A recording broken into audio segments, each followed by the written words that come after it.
Assalamualaikum warahmatullahi wabarakatuh. Begitu pula dengan, tentu banyak contoh-contoh bahasa ini ya. Begitu pula dengan Hudzaifah radhiyallahu anhu. Hudzaifah, Nabi SAW melihat anak ini punya potensi yang luar biasa. Dia bisa dititipkan rahasia.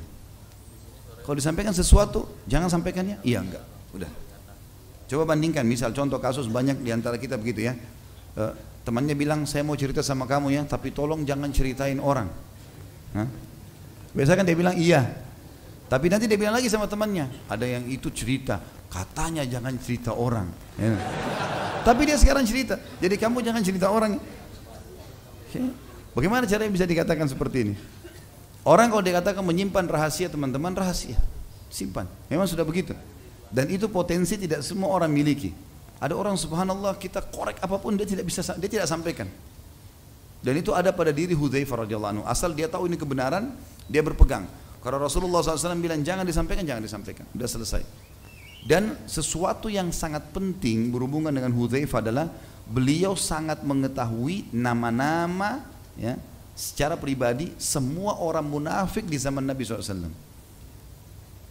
Dan Nabi tunjuk, hai Hudzaifah, fulan munafik, fulan, semua. Banyak ini. Ratusan orang-orang munafik di Madinah, semua dihafal sama Hudzaifah. Hudzaifah tahu, tapi Nabi bilang, jangan sampaikan. Maka Hudzaifah tidak menyampaikan satupun nama munafik itu. Kadang-kadang sholat di sebelahnya. Hudzaifah tahu, tapi Hudzaifah nggak bilang, ini munafik nih. Kira-kira, kalau antum di posisi Hudzaifah, ini orang munafik jangan bilang ya, bilang nggak? Jujur. Sampai Umar bin Khattab pernah datang bertanya, hai Hudzaifah, apakah saya dihitung sama Nabi termasuk orang munafik? Umar bertanya, karena Nabi nggak sampaikan, padahal Umar itu mertua Nabi kan, Nabi nggak sampaikan. Kata Hudzaifah, tidak, dan demi Allah mulai hari ini saya tidak akan sampaikan kepada siapapun. Kalau ada lagi yang nanya seperti kamu, saya nggak mau bilang lagi. Kata Hudzaifah, jadi beliau luar biasa. Jadi nama-nama orang munafik yang makarnya sangat berbahaya dalam Islam, itu disampaikan oleh Nabi SAW hanya kepada satu orang, Hudzaifah radhiyallahu anhu. Yang lain tidak disampaikan oleh Nabi SAW. Dia tahu semuanya. Dan termasuk orang yang Rasulullah SAW tugaskan untuk memata-matai para munafikin itu. Datangi tempat mereka, ini rumah mereka, lihat apa yang mereka lakukan, laporkan ke saya. Itu luar biasa, perilaku yang tidak semua sahabat lakukan. Karena ini tidak gampang ya. Karena kalau bergabung sama orang-orang munafik, teman-teman sekalian, lisan mereka umumnya itu selalu pintar berbicara. Sehingga kita kalau bergabung sama mereka bisa kita yang terpengaruh sama isunya, sama gosipnya, sama apa ini. Memang luar biasa mereka itu. Orang-orang munafik dihiasi oleh syaitan dengan kemahiran seperti itu. Membolak-balikan fakta itu sudah sifat mereka dari zaman Nabi SAW.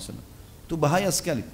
Dan ini butuh seseorang kalaupun berbaur sama mereka, harus dia tidak terpengaruh. Makanya tidak semua sahabat. Kita kan mudah terpengaruh ya. Teman kita bilang lapar, kita jadi lapar. Teman kita bilang mau kencing, kita jadi mau kencing. Gampang. Apalagi kalau sudah ceritain berita-berita tentang hal-hal yang besar, maka kan pasti akan lebih luar biasa. Jadi Hudzaifah radhiyallahu anhu ini khusus. Dia punya tugas, yang pertama mengetahui nama-nama munafik semuanya. Yang kedua, dia juga mengawasi gerak-gerik mereka, ya, serta memperhatikan gerakan mereka. Plus ditambah lagi oleh Nabi SAW, dia punya tugas untuk membendung bahaya mereka terhadap Islam dan kaum muslimin. Ini pelajaran juga teman-teman sekalian ya. Bahwasanya orang munafik di tengah-tengah umat Islam itu akan ada sampai menjelang hari kiamat. Jangan terpengaruh dengan nama. Namanya bisa nama Islam, tapi kita bisa lihat dari ciri globalnya. Benci dengan Islam, benci dengan orang-orang yang saleh, selalu mencari-cari kesalahan Al-Quran. Ciri-ciri munafik sudah ada dari zaman Nabi, jelas. Al-Quran bilang enggak, dia bilang boleh. Ini ciri kemunafikan. Orang-orang yang patuh kepada agama diolok-olok. Memang itu sudah begitu mereka lakukan di zaman Nabi SAW. Dan ini malah munafik yang tulen. Jadi munafik ada dua ya. Ada munafik yang tulen, ini artinya memang betul-betul dia bukan Islam, bukan Islam. Namanya Islam, pura-pura pakai nama Islam, berpenampilan seperti kaum muslimin, menggunakan retorika bahasa seperti umat Islam, begitulah. Hafal beberapa ayat, tapi dia seperti Abdullah bin Abi Salul di zaman Nabi SAW. Jelas, satu Madinah tahu kalau dia orang munafik. Cirinya dari mana? Selalu begitu. Kalau Nabi SAW berikan instruksi A, dia bilang enggak. Nabi bilang medan jihad, panas, enggak usah jihad. Sedekah, ini orang riak nih, sengaja supaya orang tidak sumbang gitu lah. Dia selalu masuk ke muslimin untuk menghadang perbuatan baik itu. Sampai orang-orang munafik di Madinah yang tulen ini kadang-kadang kalau ada waktu Nabi SAW panggil perang Tabuk, ayo perang, jihad. Ada Nabi SAW bilang bersedekahlah. Ada sahabat datang bawa banyak sekali harta. Tidak disebutkan nama orang ini tapi harta banyak sekali dibawa. Orang-orang munafik ada di situ. Bagaimana caranya supaya mereka mengkanter jihad ini atau minimal mengurangi potensinya? Gitu kan? Maka dia bilang, mereka saling bisik tapi sengaja mereka nyebar di majelisnya Nabi SAW, lalu mereka sebarin apa? Ini orang riak nih. Ya, ini orang riak, ini bawa-bawa harta banyak begini. Padahal orang itu ikhlasnya datang. Dan tersebar di antara muslimin tidak sedikit mereka terpengaruh dengan gosip seperti itu. Oh iya mungkin riak nih, benar nih. Akhirnya orang jadi gibah, berdosa. Itu perilaku yang mereka tunjukkan. Tidak lama kemudian sahabat ini kan dia tidak dengar. Sahabat ini kemudian jalan. Ada sahabat lagi datang bawa cuma satu piring kecil kurma. Dia nggak punya kecuali itu, gitu kan? Lalu dia mengatakan, ya Rasulullah ini yang saya punya. Nabi SAW terima. Munafik ini bicara lagi dalam majelisnya Nabi SAW. Tapi mereka pintar ya, sebar, menyebar. Sana ada di sana, ada di sana, ada seperti itu. Jadi ini bukan mustahil mereka lakukan di majelis-majelis kita. Mereka ada, nyebar. Saya nggak bilang di sini, insya Allah ada. Kalau ada itu urusan dia sama Allah, gitu kan? Alhamdulillah kita orang beriman kepada Allah, nggak ada masalah. Tapi rupanya mereka sebarin berita apa lagi? Itu bisa apa itu satu piring kurma, pasukan besar. Padahal mereka sendiri nggak nyumbang. Mereka nggak nyumbang cuma supaya menghalang itu saja. Jadi ciri mereka begitu. Selalu Islam dia berusaha bagaimana mengkanter. Kalau bisa membatalkan ya, kalau enggak kanter saja, gitu kan? Dan sudah biasa. Bukankah mereka yang sebarin fitnah? Aisyah berzina radhiyallahu anha, istri Nabi dituduh berzina. Ya, gitu. Apalagi kalau cuma seorang dai, seorang kecil sekali. Nabi aja mereka sudah fitnahin, apalagi orang biasa. Seperti itulah, ya. Itu ciri. Dan ini ada teman-teman di tengah-tengah kaum muslimin. Kita harus berhati-hati dari orang-orang munafik, karena orang munafik lebih berat daripada orang kafir. Orang kafir jelas-jelas kekafirannya. Kita tahu kafir, ini enggak. Berwajah kita, berbicara dengan bahasa kita, gitu kan? Tapi cirinya ada. Kalau ada orang seperti ini, maka kita harus berhati-hati dari mereka. Karena selalu pembicaraannya pasti tertuju kepada masalah menghadang Islam atau mencari celah supaya potensi yang ada itu bisa tertahan. Seperti itulah. Kalau masalah ciri orang munafik yang kalau berbicara dusta, kalau dia berjanji dia pungkiri, kalau ada ini pada seseorang, kalau dia diberikan amanah dia berkhianat, ini ciri-ciri yang bisa membawa kepada munafik yang besar tadi. Jadi munafik yang pertama yang tulen ini yang berbahaya. Kalau orang munafik yang kedua hanya ada ciri kemunafikan padanya, gitu kan? Maka ini mungkin masih bisa dinasihatin, karena semua orang bisa bohong. Nggak mungkin orang bohong lalu kita bilang dia munafik, enggak. Tapi ada padanya sifat kemunafikan. Mungkin dia muslim tapi lemah imannya. Seperti itulah ya. Tapi di sini teman-teman ada informasi penting tentang masalah adanya kemunafikan dan Nabi SAW informasikan itu. Bayangkan pernah terjadi di zaman Umar bin Khattab. Umar bin Khattab di zaman khilafahnya itu Hudzaifah masih hidup, gitu kan? Jadi Umar bin Khattab kalau mau nunjuk satu gubernur di satu wilayah, tanya Hudzaifah dulu.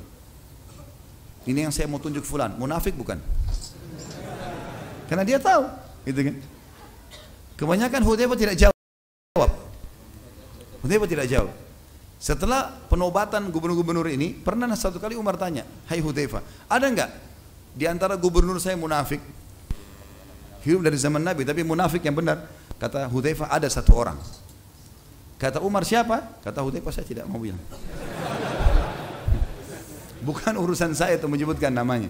Lalu kata Hudzaifah, Allah memberikan ilham kepada Umar, akhirnya Umar tahu siapa orang itu dan dipecat. Bayangkan Umar bin Khattab kecolongan. Jadi gubernur, karena alimnya kelihatan. Umar kan kasih syarat. Harus alim, faham, hafal Quran, segala macam. Begitu keadaannya itu si munafik tuh. Itu luar biasa, berarti ada di tengah-tengah umat, gitu kan? Jangan terpengaruh dengan penampilan-penampilan saja. Tentu kita bersangka baik dengan muslim yang kita lihat. Tapi kalau ada ciri seperti ini, ada orang menjelaskan hukum agama sudah benar, oh enggak ini, mulai di kantor, ini kalau kebenaran di kantor ini ciri-ciri sudah jelas. Kan gitu. Jadi ini penting teman-teman sudah diketahui. Dan penting juga yang lainnya adalah, kalaupun kita tahu orang munafik, pelajaran yang diajarkan baginda Nabi SAW kepada Hudzaifah dan kepada kita semua, bukan untuk diekspos.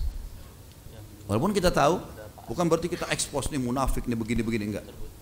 Gak usah kita expose. Karena memang Nabi SAW suruh jaga. Padahal waktu itu Nabi kan bisa bilang, ini orang munafik nih semua, si fulan, si fulan, si fulan, si fulan, keluarkan dari Madinah. Bisa saja. Bersihkan Madinah dari mereka, tapi enggak. Kenapa Nabi SAW suruh tetap tinggal? Karena mereka walaupun ada keburukan, masih bisa dianggap mad'u. Masih bisa dianggap orang yang boleh didakwahi. Karena banyak diantara orang munafik di zaman Nabi SAW yang sadar. Yang sadar setelah ikut berperang dengan Nabi SAW, setelah ikut dalam majelis beliau. Walaupun ada di antara mereka yang tidak sadar. Memang jelas-jelas seperti itu. Ini pelajaran teman-teman sekalian yang perlu kita ambil. Kita masuk teman-teman sekalian ke masalah potensi yang ada pada Hudzaifah bin Yaman. Selain rahasia yang Nabi SAW simpankan kepada dia khususnya para orang munafik, juga beliau adalah sahabat yang paling faham tentang hadis-hadis fitan, hadis fitnah yang akan terjadi setelah meninggalnya baginda Nabi SAW. Ya. Contoh misalnya, pernah Umar bin Khattab memanggil Hudzaifah lalu berkata, hai Hudzaifah, hadis-hadis tentang fitnah yang akan terjadi di tengah-tengah umat. Karena zaman Umar kan Islam kuat sekali, luar biasa gitu. Kata dia, hai Hudzaifah, apa pintunya fitnah itu? Pintunya apa? Gitu kan? Kata Hudzaifah, Anda pintunya hai Amir Mukminin. Anda pintunya. Lalu kata Umar, pintu itu akan dirusak atau cuma dibuka? Kata Hudzaifah, akan dirusak. Kata Umar, kalau begitu tidak akan pernah bisa diperbaiki. Waktu itu banyak orang dengar tapi nggak faham pembicaraan dua orang ini. Sekarang setelah berkembang waktu segala macam, ulama banyak yang menanggapi ternyata Allah membukakan kepada kita apa maksud dua orang sahabat berbicara ini. Umar bin Khattab tanya, fitnah-fitnah yang Nabi bilang muslimin akan saling membunuh, banyak korban, apalah segala macam, tanda-tanda kiamat akan keluar. Itu kapan mulai terjadi? Pertanyaan Umar, siapa pintunya atau di mana pintunya? Maksudnya kapan dia mulai terjadi? Kata Hudzaifah, Anda pintunya. Maksudnya selama Anda hidup nggak ada fitnah itu. Berarti Umar pintunya radhiyallahu anhu. Memang di zaman Umar nggak ada. Orang kalau ketahuan salah dihukum berat. Nggak ada main-main zaman Umar gitu kan. Memang tegas. Sampai kata Nabi SAW, saya melihat syaitan jin dan syaitan manusia lari dari Umar. Jadi manusia pun tidak berani. Yang syaitan-syaitannya manusia lari semua dari Umar gitu kan. Maka pertanyaan Umar yang mengatakan apakah pintunya dirusak atau dibuka? Pertanyaan ini maksudnya apa? Apakah nanti saya dibunuh atau enggak? Karena kalau dirusak mesti dibunuh. Saya mati nanti dibunuh atau itu hanya sekedar karena saya mati biasa kemudian lalu fitnah itu mulai terjadi? Kata Hudzaifah, dirusak. Maksudnya Anda dibunuh. Bahasanya tidak semua orang faham, gitu kan? Maka Umar mengatakan kalau begitu tidak akan pernah bisa diperbaiki. Kalau betul-betul saya mati dibunuh nanti, ya, maka tidak bisa diperbaiki lagi fitnah itu. Karena khalifah sudah dibunuh, sahabat Nabi, mertua Nabi. Orang yang terkenal dengan potensi yang luar biasa dalam Islam itu dibunuh. Seperti itulah teman-teman sekalian. Baik, Hudzaifah diantaranya misal mengatakan hadis yang masyhur tentang masalah fitnah. Dan hadis ini teman-teman sekalian diriwayatkan Imam Bukhari nomor 453 dan 454. Oh mohon maaf, ini halamannya ya, tapi nomor hadisnya 3606 ya. Cukup panjang saya bacakan. Dari Hudzaifah radhiyallahu anhu ia berkata, "Kana an-nasu yas'aluna Rasulullah sallallahu alaihi wasallam 'anil khair wa kuntu as'aluhu 'anil syarri makhafata an yudrikani. Faqultu ya Rasulullah, inna kunna fi jahiliyatin wa syarr. Faja'ana Allah bihadzal khair. Fahal ba'da hadzal khairi min syarr? Qala na'am. Qultu wa hal ba'da hadzal syarri min khair? Qala na'am. Wa fihi dakhan. Qultu wa ma dakhnu? Qala qaumun yahduna bighairi hadi ta'rifu minhum wa tunkir. Qultu fahal ba'da hadzal khairi min syarr? Qala na'am. Du'atun ila abwabi jahannam man ajabahum kadzafuhu fiha. Qultu ya Rasulullah sifhum lana. Faqala hum min jildatina wa yatakallamuna bi alsinatina. Qultu fama ta'muruni in adrakani dhalik? Qala fa'tazil tilkal firaqa kullaha walau anta adda bi asli syajarah hatta yudrikakal mautu wa anta ala dhalik. Terjemahannya, orang-orang banyak berkata, kata Hudzaifah radhiyallahu anhu, orang banyak bertanya kepada Nabi SAW tentang kebaikan. Sedangkan aku bertanya kepada beliau tentang keburukan karena khawatir akan menimpahku. Aku berkata, wahai Rasulullah, dulu kami dalam masa jahiliyah sebelum Anda diutus, dan keburukan, ya, masa jahiliyah itu bodoh sekali, tidak ngerti hukum dengan Allah, tidak tahu Allah siapa. Kemudian kami keburukan banyak kami lakukan, makan bangkai, berzina, membunuh anak dan seterusnya. Lalu Allah menghadirkan kebaikan ini pada kami. Islam datang. Sekarang kami tentram, Anda datang. Pertanyaan jelinya di sini, tidak semua sahabat nanya ini. Kata beliau, apakah setelah kebaikan ini ada keburukan? Nanti kalau Anda meninggal, tapi bahasa santunnya begitu. Apakah setelah kebaikan ini ada keburukan? Orang banyak nggak paham nih. Ternyata beliau bertanya dengan santun kepada Nabi SAW, ya Rasulullah, ini kan Anda datang sekarang baik nih, Anda utusan Allah. Kalau Anda mati nanti, ada keburukan nggak? Terkembali nggak kita seperti jahiliyah dulu? Mulai saling bunuh, mulai segala macam, berbuat segala macam ini, sembah berhala. Maka kata Nabi SAW, ya, aku bertanya lagi, artinya akan terjadi itu setelah Nabi SAW meninggal. Apakah setelah keburukan itu ada kebaikan?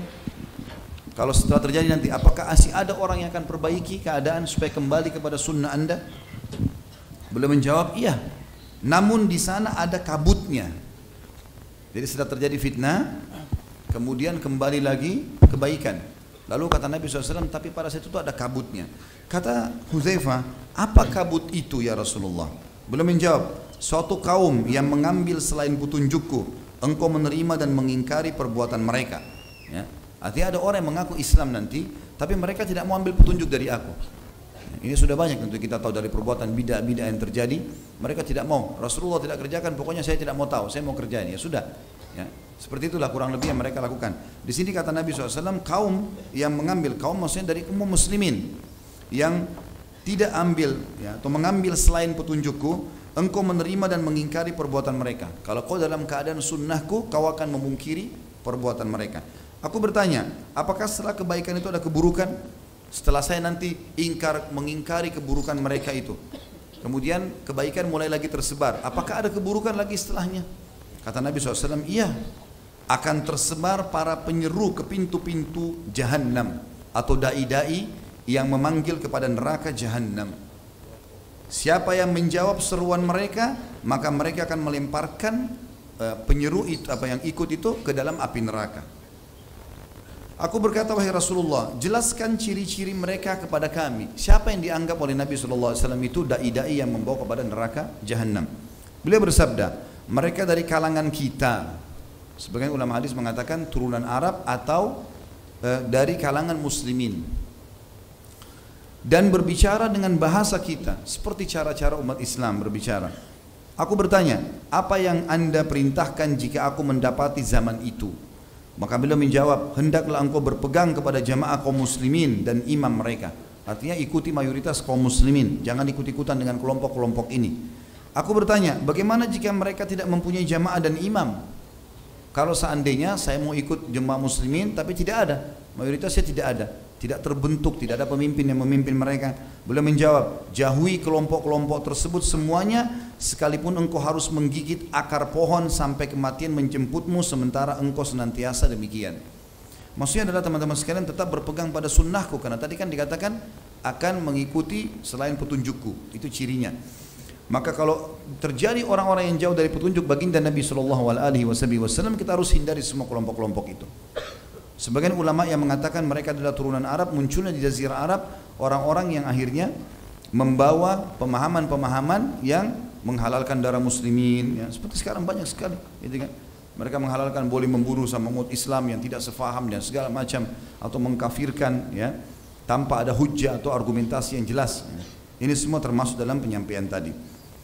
Hadis yang lain, Hudzaifah radhiyallahu anhu juga menyampaikan, hadis riwayat Imam Muslim nomor 2891, dan Imam Ahmad juga meriwayatkan nomor 388 dan 407.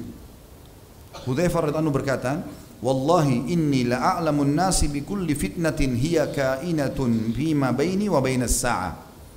Demi Allah, sesungguhnya aku adalah orang yang paling mengetahui setiap fitnah yang terjadi, yang ada di antara aku dan hari kiamat. Artinya Hudzaifah radhiyallahu anhu mengetahui semuanya, tidak terkecuali, dan saking cerdasnya Hafalannya kuat sampai beliau tahu satu persatu kejadian. Bahkan sebagian ulama hadis mengatakan beliau mengetahui kapan terjadi, waktunya. Fitnah ini dulu, baru fitnah ini, bagaimana prosesi terjadi, bagaimana keluar dari fitnah itu, ya, berapa besar efeknya, nanti fitnah yang keluar datang dan seterusnya, seperti itulah. Dan beliau mengatakan antara aku dan sampai hari kiamat, maksudnya antara di zaman Nabi SAW sampai hari kiamat, semua beliau tahu. Dan ini teman-teman pelajaran juga di sini kalau bolehnya seseorang yang menguasai sebuah bidang dan dia mengatakan atau keterampilan dia mengatakan saya ahlinya. Misal mati lampu, kemudian dibutuhkan siapa nih yang bisa, kita tanyain misalnya. Ada satu orang ikhwan mengatakan, oh saya tahu, saya ahlinya di bidang listrik itu. Kemudian dia coba menunjukkan keterampilannya itu. Ini dibolehkan.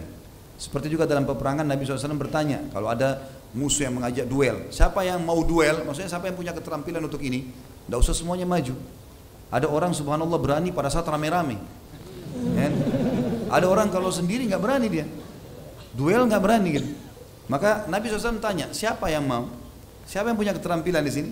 Kalau ada sahabat berdiri baru ditunjuk oleh Nabi SAW. Maka ini boleh teman-teman menyampaikan masalah itu. Dan tidak boleh sebaliknya seseorang bukan ahlinya berbicara di bidang yang bukan ahlinya dia. Kata Nabi SAW, siapapun ya, kalau perkara itu dikembalikan bukan pada ahlinya maka tunggulah kehancuran. Sekarang begitu banyak orang tidak paham agama bicara masalah agama, hanya kena performance saja gitu kan. Ini bahaya sekali. Sama dengan orang tidak paham listrik bicara masalah listrik, konslet semua nih, ya.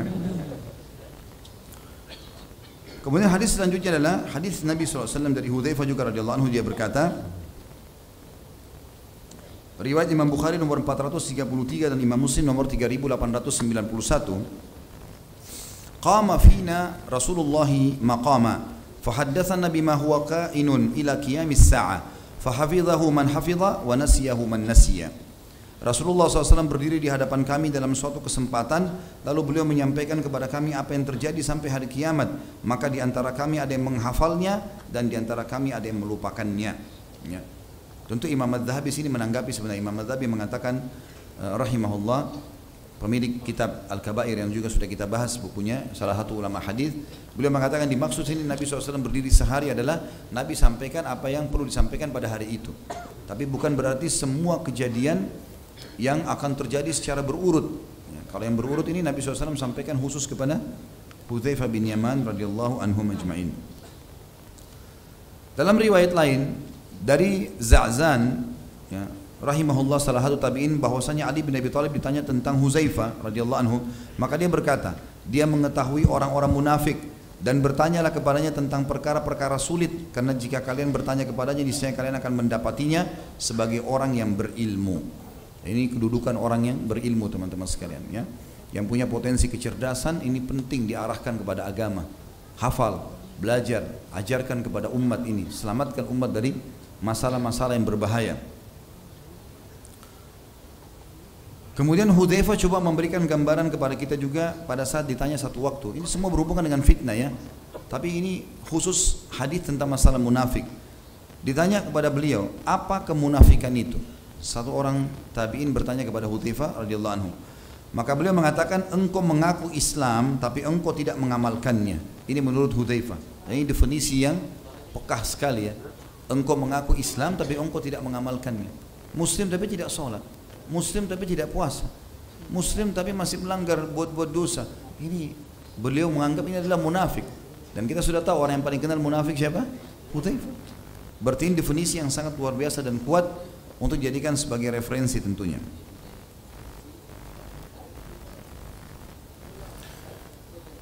Nabi SAW teman-teman sekalian pernah memohon ampun untuk Hudzaifah radhiyallahu anhu dalam kehidupan beliau, ya, bersama dengan ibunya. Jadi ibunya masuk Islam, dan sudah kita katakan bersama dengan ayahnya. Dan Hudzaifah radhiyallahu anhu satu waktu pernah pulang ke rumah, lalu ditanya oleh ibunya, sudah berapa lama kau berteman dengan Nabi SAW? Maka Hudzaifah mengatakan, sejak saat ini dan itu. Lalu ibuku menyalahkanku dan mencelaku, lalu aku berkata kepadanya, biarkan aku. Maksudnya ibunya mengatakan, kenapa? Kenapa cuma sekian waktu kau habiskan waktu sama Rasulullah? Maksudnya lebih lama. Ibunya ingin lebih banyak belajar gitu kan. Maka kata Hudzaifah, biarkan aku ibu, aku akan tanya ini kepada Nabi SAW. Apakah waktu yang aku luangkan sudah cukup atau tidak? Lalu kemudian kata Hudzaifah, aku pun mengikuti Nabi SAW sholat maghrib berjamaah. Setelah itu ya, orang-orang sudah mulai berpisah dengan Nabi SAW karena Nabi SAW pulang ke rumahnya. Ya. Jadi antara maghrib isya beliau pulang ke rumahnya. Dan aku pun mengikutinya. Ya. Maaf, dalam riwayat begini, beliau sholat maghrib bersama para sahabat, lalu beliau duduk di masjid, pulang setelah sholat isya. Tadi saya keliru ya. Kemudian aku pun mengikutinya, kata Hudzaifah. Setelah itu ada seseorang yang lewat. Ya, jadi tinggal Nabi SAW dan Hudzaifah di belakangnya. Tidak ada orang lain. Hudzaifah sebagai adab seorang murid kepada gurunya, maka dia tidak langsung memotong sementara lagi jalan. Dia tunggu kapan berhenti. Nabi SAW berhenti, sudah dekat rumahnya, baru Hudzaifah bertanya. Waktu lagi sementara menuju ke rumah Nabi SAW dan Nabi SAW tahu ada Hudzaifah di belakang, maka lewat seseorang mengucapkan salam kepada Nabi SAW. Nabi jawab salamnya, dan orang itu pergi. Baru Nabi SAW berhenti di depan pintu rumahnya. Hudzaifah lalu ditanya oleh Nabi SAW, ada apa wahai Hudzaifah? Kenapa kamu ikut seperti ini? Dia ceritakan, ya Rasulullah, sesungguhnya aku punya masalah dengan ibuku, masalah sederhana tadi. Ibuku menganggap potensi waktu yang aku gunakan untuk anda masih kurang. Dan akhirnya beliau menyalahkanku. Aku datang untuk anda beristighfar kepada Allah untukku dan untuk ibuku. Kata Nabi SAW, hai Hudzaifah, apa kau tahu tadi siapa yang mengucapkan salam kepada aku itu? Kata Hudzaifah, tidak ya Rasulullah. Kata Nabi SAW, itu malaikat yang turun belum pernah turun sebelumnya. Khusus meminta izin kepada Allah untuk menyampaikan kepadaku sesuatu. Maka Nabi SAW mengatakan dalam hadis ini diriwayatkan Nasa'i nomor 193, bunyinya adalah Rasulullah SAW bersabda, Ghafarallahu laka wa li ummika, sesungguhnya aku memohon agar Allah bisa memaafkan engkau dan ibumu. Karena tadi kan minta diistighfari. Dan ini juga pelajaran, boleh kita datang kepada orang yang masih hidup dan kita anggap saleh, mohon agar dia memohon ampun kepada Allah untuk kita. Sebagaimana juga Nabi SAW pernah perintahkan Ali dan Umar radhiyallahu anhum ajma'in untuk meminta dimohonkan ampun oleh Uwais Al-Qarni kalau bertemu, gitu kan. Amar ra'aita al-'arida alladhi arada li qabl, tidakkah kau lihat siapa yang lewat tadi di sebelahku itu? Qultu bala, maka Hudzaifah berkata, iya. Qala huwa malakun minal malaika lam yahbid ilal ardi qabla hadhihi al-laila, sesungguhnya dia malaikat yang turun malam ini ke bumi, yang belum pernah turun selama ini di bumi kecuali malam ini saja. Ista'dzana rabbahu an yusallima alayya, dia izin kepada Tuhannya khusus untuk mengucapkan salam kepadaku. Wa basyarani anna al-Hasan wal Husaina sayyida syababi ahlil jannah wa anna Fatimah sayyidatu nisa'i ahlil jannah, dan ia menyampaikan berita gembira kepadaku bahwasanya cucuku Hasan dan Husain adalah pemimpin anak-anak muda surga, dan Fatimah anaknya Nabi SAW adalah tuan dan pemimpin wanita ahli surga radhiyallahu anhum ajma'in. Jadi Fatimah adalah wanita yang sangat mulia, Al-Batur radhiyallahu anha, ya, wanita yang sangat dimuliakan dalam Islam dan pemimpin ahli surga, wanita ahli surga. Dia dan ibunya Khadijah masyhur, ada 4 pemimpin ahli surga.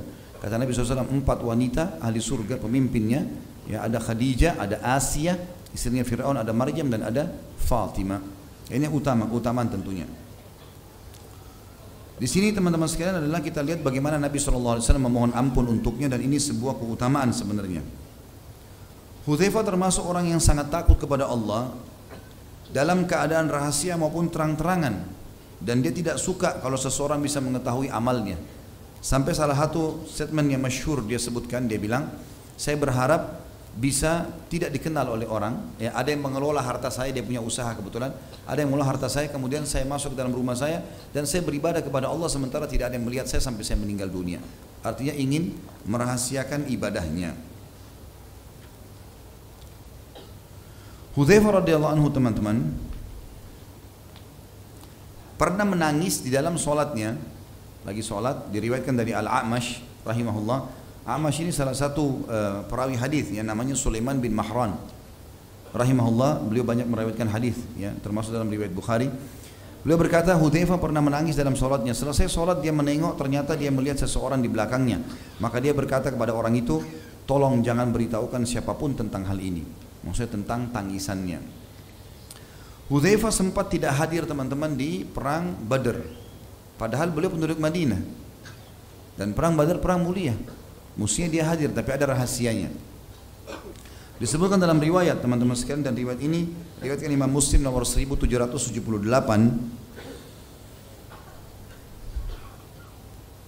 Hudzaifah sendiri menjawab pertanyaan pada saat kita bertanya, kalaupun kita bertanya kenapa tidak hadir di Badr, dia mengatakan, tidak ada yang menghalangiku untuk ikut dalam perang Badr kecuali bahwa aku keluar bersama ayahku satu waktu, lalu orang-orang kafir Quraisy menangkap kami. Mereka berkata, kalian ingin pergi ke Muhammad? Maka kami menjawab, kami hanya ingin ke Madinah.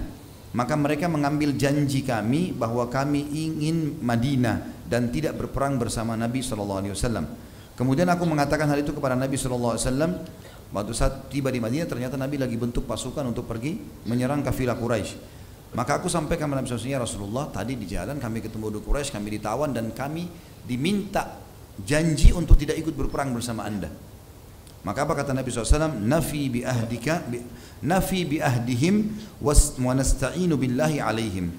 Penuhi perjanjianmu dengan mereka dan kita meminta pertolongan kepada Allah atas mereka. Ini menandakan teman-teman pentingnya menjalankan dan memenuhi janji dalam Islam walaupun sama orang kafir. Hudzaifah radhiyallahu anhu hadir di dalam perang Uhud. Ya.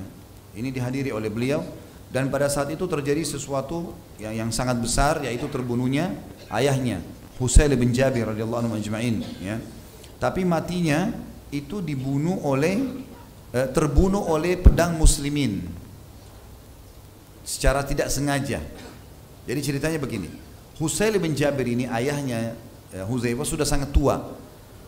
Dia sama temannya namanya Thabit bin Waqs. Thabit bin Waqs ini sama Husail bin Jabir, dua-duanya orang tua sekali. Makanya waktu Nabi SAW pergi perang Uhud, maka tradisi Nabi SAW, perempuan, anak-anak gitu kan, itu kalau pasukan lagi keluar, supaya Madinah kalau diserang karena pasukan lagi kosong, itu mereka bisa aman ditaruh di sebuah benteng yang paling kokoh. Di situ ditaruh beberapa orang yang membela lah, tapi orang tua, perempuan, anak-anak semua di situ sama harta-harta muslimin sampai pasukan muslimin pulang dari peperangan. Termasuk Husail bin Jabir dan Thabit bin Waqs ini.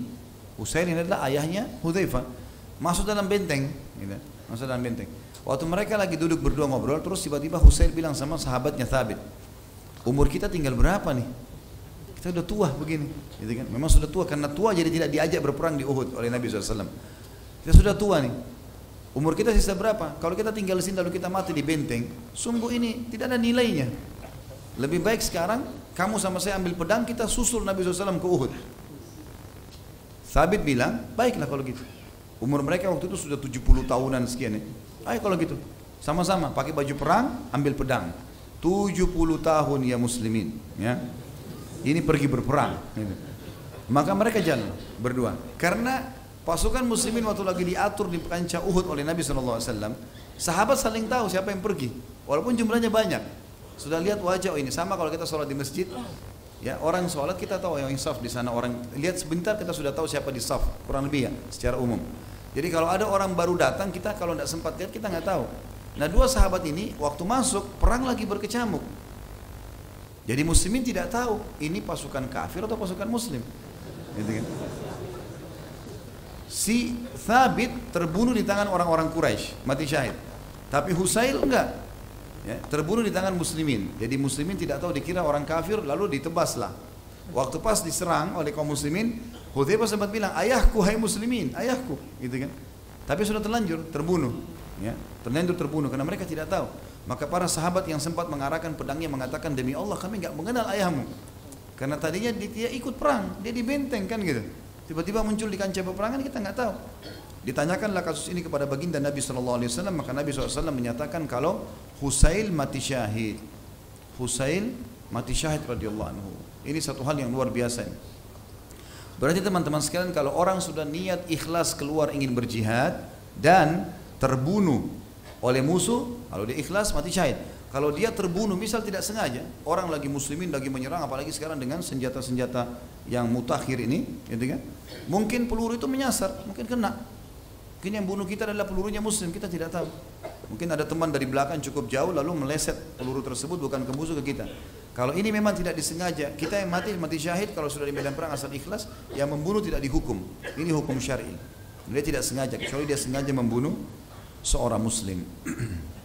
Ada kejadian lain teman-teman sekalian dalam masalah kiprah Hudzaifah radhiyallahu anhu dalam kancah peperangan, yaitu di perang Khandaq, ya, atau perang Ahzab.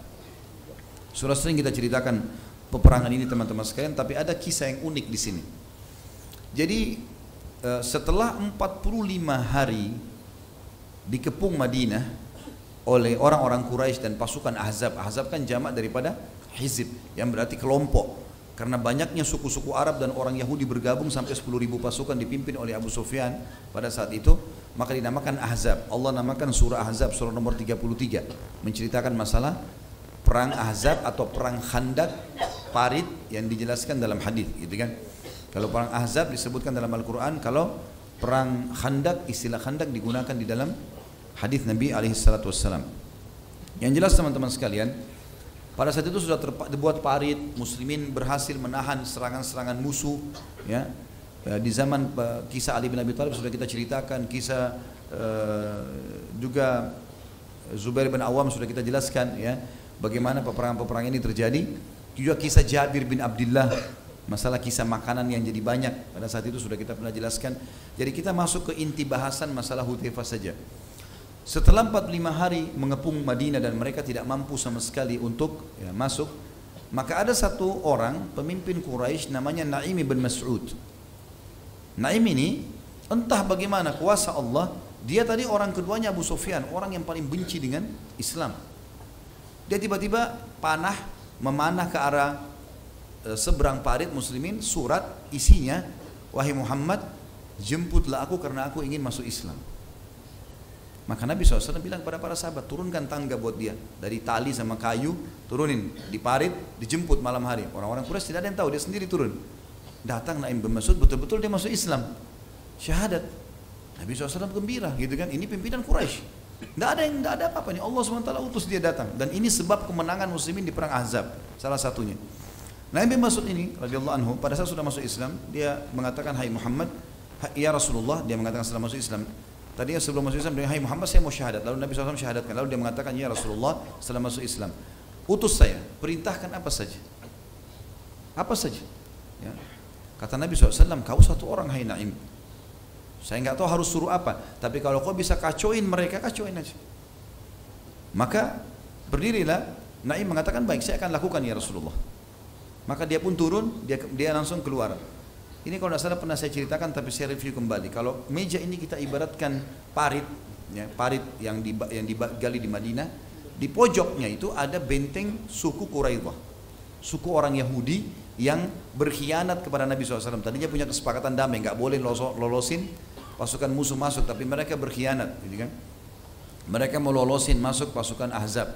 Naim langsung datang ke sana. Terus ngobrol, minta izin sama pemimpin Yahudi, Quraidah, izinkan saya masuk. Karena dia tahu Naim maksudnya adalah pimpinan orang Quraisy, diizinkan masuk. Dia bilang, saya mau kumpul sama tokoh-tokoh kalian. Ngumpullah dengan tokoh-tokoh orang Yahudi. Lalu kata Naim, hai orang-orang Quraidah, kira-kira, kalau orang-orang Quraisy pulang tinggalin kalian, kalian akan selamat dari serangan Muhammad? Kalian kan sekarang merasa kuat karena ada mereka. Sekarang saya lihat kejenuhan di pasukan Ahzab ini besar sekali, gitu kan? Jadi tujuan Naim ingin mengacaukan mereka, gitu kan? Maka kalau mereka pergi, pasti kalian akan diserang oleh Muhammad dan kalian tidak akan punya potensi untuk melawannya. Lalu kata orang-orang Yahudi, lalu apa saranmu? Kata Naim, saran saya minta 10 orang dari tokoh Quraisy bergabung di pasukan kalian, supaya kalaupun mereka bosan jenuh, mereka nggak mungkin tinggalkan 10 pimpinannya itu. Hanya untuk bergabung dengan pasukan kalian saja, nggak usah yang lain. Mereka bilang bagus, ide yang bagus. Baiklah, Naim langsung turun dari benteng. Malam itu juga ya, malam itu. Kemudian dia kumpul kepada pasukan Quraisy secara khusus, karena pimpinan pasukan Abu Sufyan dari Quraisy. Quraisy itu tuh jumlahnya kalau nggak salah sekitar 4.000 orang, termasuk yang besar sekali di pasukan Ahzab. Maka berkatalah Naim, hai Quraisy, kalian tahu kan? Sama tadi di Yahudi juga dia bilang itu. Kalian tahu siapa saya? Iya, tahu. Kalian tahu kebencian saya pada Muhammad? Tentu tahu. Kalian tahu ya bagaimana hubungan saya sama Quraidah? Tentu tahu. Bagus sekali hubungannya. Baik, saya melihat Quraidah telah berkhianat. Quraidah telah berkhianat. Dan sebagai bukti, mereka akan meminta 10 orang dari kalian, orang-orang Quraisy, 10 orang untuk dijadikan tebusan kepada Muhammad. Seperti itu. Kata mereka, kalau itu betul terjadi ini pengkhianatan yang besar, gitu kan? Kata orang Quraisy. Tapi Abu Sufyan jeli. Abu Sufyan itu pimpinan mengatakan, sebentar, saya pastikan dulu ke Quraidah. Lalu dia pergi ke sana, minta dibukain pintu gerbang, dibuka. Lalu Abu Sufyan kumpul. Abu Sufyan pakai strategi perang. Dia tidak bertanya apakah Naim datang segala macam, enggak. Bukan seperti kita kalau ngobrol sama teman, perang beda, gitu kan? Maka dia bilang, hai Yahudi, besok kita akan serang Madinah. Kalian dari benteng kalian, kami dari parit, dari depan parit, gitu kan? Kata orang-orang Yahudi, hai Abu Sufyan, engkau tahu kalau besok ini hari Sabtu. Hari Sabtu kami nggak berperang, orang Yahudi. Memang Yahudi waktu itu memuliakan hari Sabtu, mereka nggak perang hari Sabtu. Mereka takut kalau lakukan kegiatan yang dilarang hari Sabtu itu mereka duduk di rumah ibadah, gitu. Sampai mereka pernah memancing, akhirnya Allah kutukkan gitu. Yang terkenal dengan Ashabus Sabt. Ringkas cerita, kata Abu Sufyan, baiklah kalau gitu. Hari Ahadnya, lusanya kita perang, gitu kan?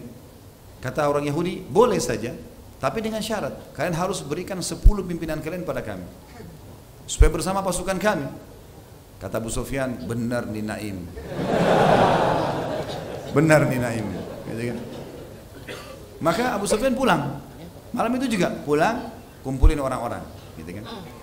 Bersamaan detik itu teman-teman sekalian, pas Naim lagi mundur, pulang, wahyu datang kepada Nabi SAW.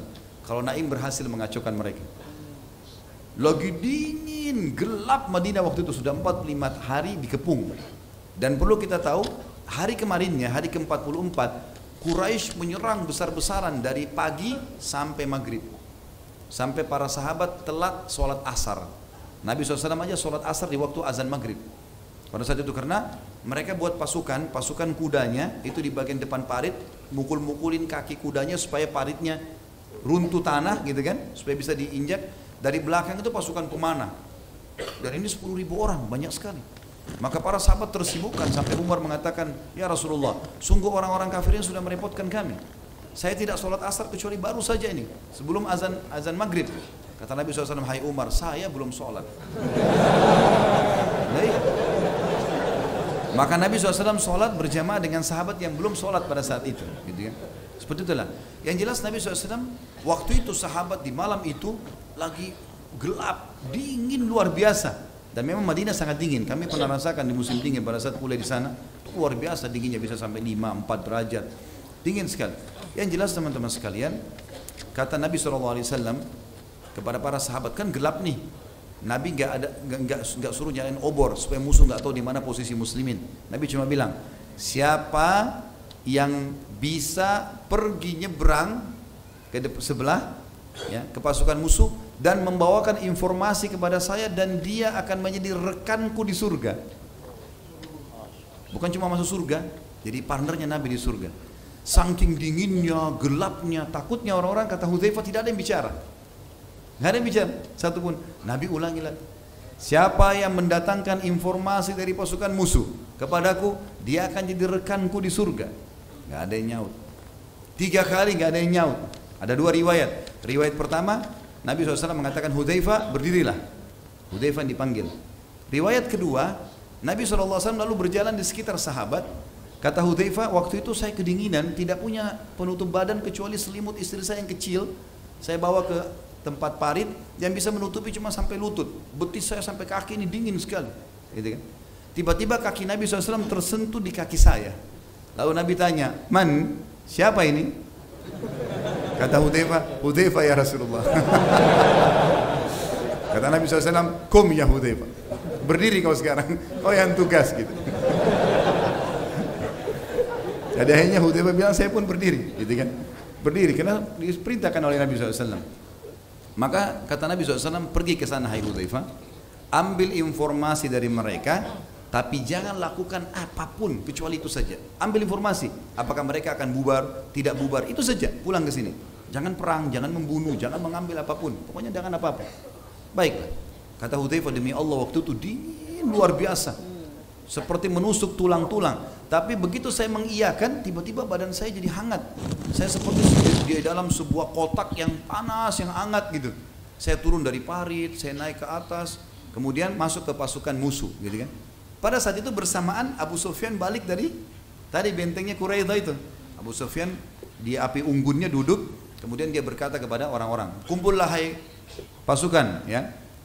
Ada sesuatu yang penting yang saya ingin sampaikan pada malam ini, dan pastikan orang-orang di sebelah kalian kenal. Gitu. Jangan sampai musuh nyelinap. Hudzaifah ada di situ. Gitu kan. Akhirnya Hudzaifah mendengar Abu Sufyan memanggil orang-orang, gitu kan. Kata Abu Hudzaifah, saya waktu dengar suara laki-laki itu mengatakan, hai pasukan, kumpullah dan pastikan orang sebelah kalian. Saya melihat orang itu lagi menghangatkan diri di api unggun, karena dingin sekali kan. Begitu saya lihat Abu Sufyan, pimpinan orang-orang kafir nih. Dia bilang, saya pun meletakkan anak panah saya di busurnya. Demi Allah kalau saya tarik mati Abu Sufyan, karena sasarannya dekat sekali. Dan panah ini dekat, pasti bisa membunuh. Tapi saya mengingat wasiat Nabi SAW, jangan buat apa-apa. Ambil informasi pulang, ini penting. Taat pada pemimpin di kancah peperangan penting. Jangan sok jagoan. Serang-serang tidak. Walaupun kita punya potensi, harus izin, gitu kan. Pasukan muslimin dulu tidak berani menyerang kecuali sudah ada izin. Sampai kadang-kadang mereka karena inginnya menyerang, mereka merayu-rayu pimpinan mereka, izinkan kami menyerang. Begitu dikatakan iya, sudah langsung menyerang, gitu. Kalau enggak bisa, melanggar ini, gitu kan. Bisa kalau mati tidak mati syahid nantinya. Maka kata Hudzaifah, orang-orang pada berkumpul semua, karena kan informasi penting. Tapi Abu Sufyan bilang apa tadi? Harus kenal orang yang ada di sebelah. Tanya. Jadi orang pada tanya, siapa kamu? Siapa kamu, gitu kan? Tanya, disebutkan namanya. Hudzaifah bilang, saya bingung nih. Nanti kalau saya sebut nama saya ketahuan. Maka dia bilang, saya pegang orang di tangan kanan saya tanya, siapa kamu? Disebut namanya. Saya pegang sebelah kiri, siapa kamu? Disebut namanya. Dia bilang, saya nggak ditanya.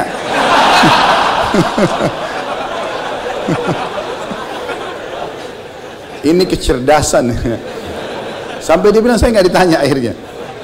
Setelah itu dia bilang, saya dengar Abu Sufyan bicara, ada berita penting, Quraidah telah berkhianat, dan hai manusia, malam ini angin. Pas waktu itu angin berhembus, kata Hudzaifah, keras sekali, sampai tidak ada kemah, tidak ada kendi-kendi air, panci-panci, semuanya Quraisy terbongkar semua.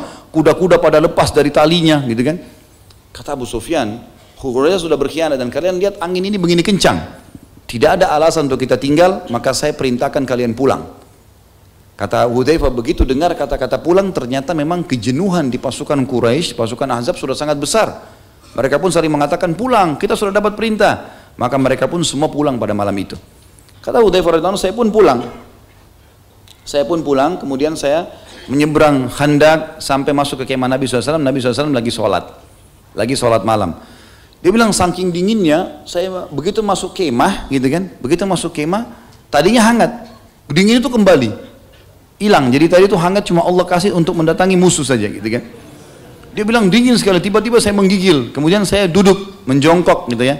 Dan Nabi SAW melihat saya, lalu Nabi SAW memberikan kepadaku lagi sholat. Beliau mengambil ya kain beliau, ada jubah beliau yang tebal, lalu diberikan kepada Hudzaifah. Dan Hudzaifah bin Yaman memasukkan telapak kakinya di bawah kaki Nabi SAW. Artinya ada sejarah Nabi SAW, beliau berlindung di situ.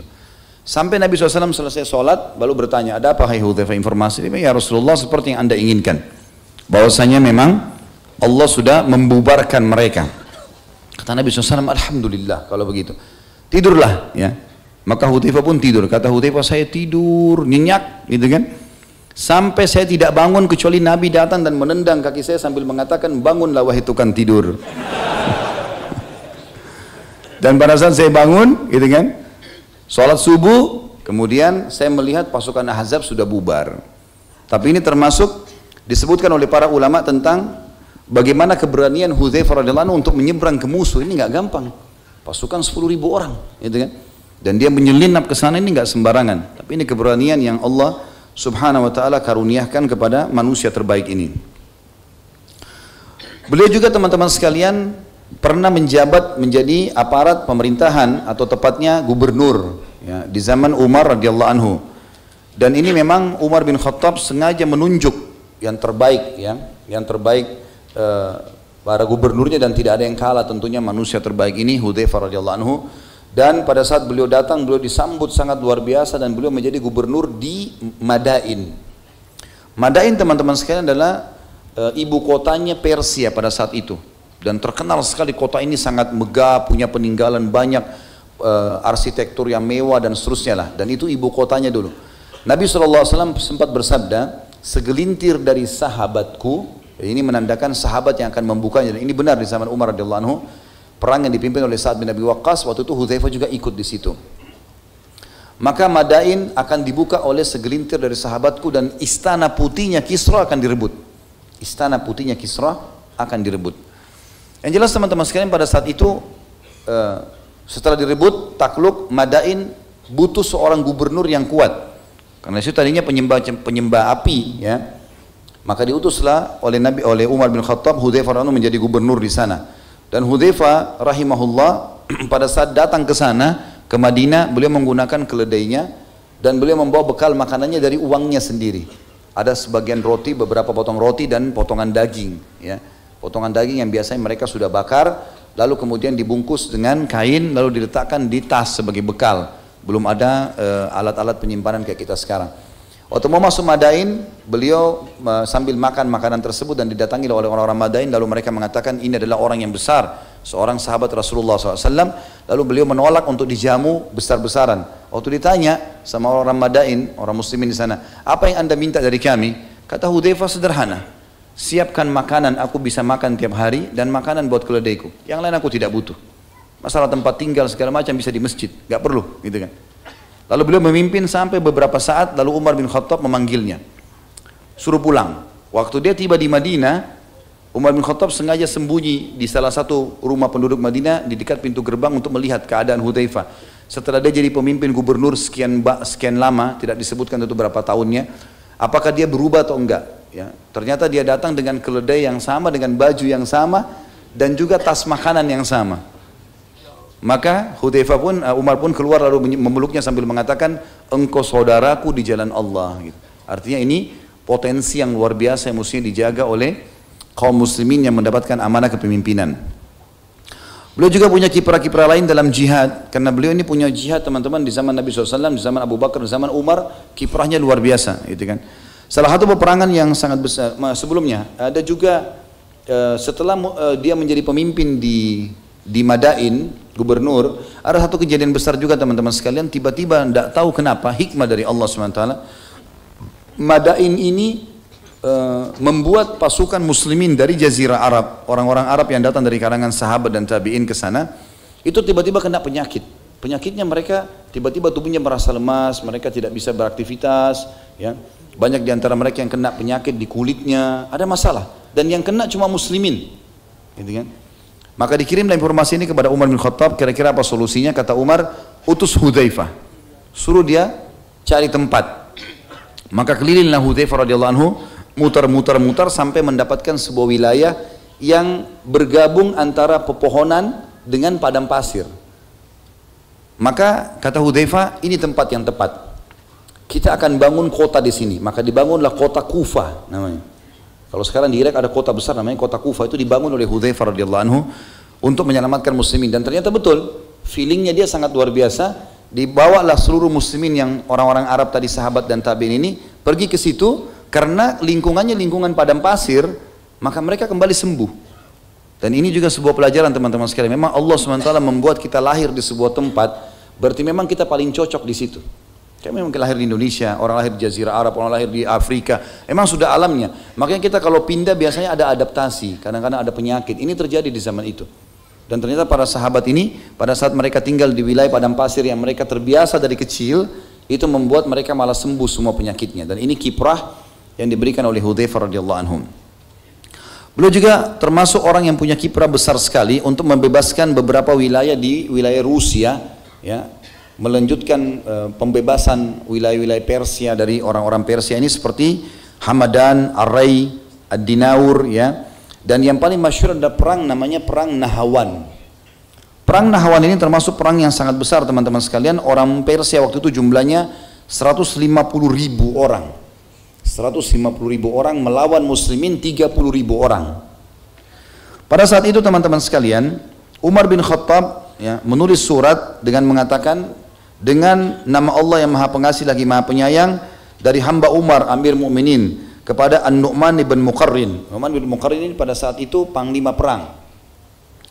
Kalau tiba surat ini, maaf.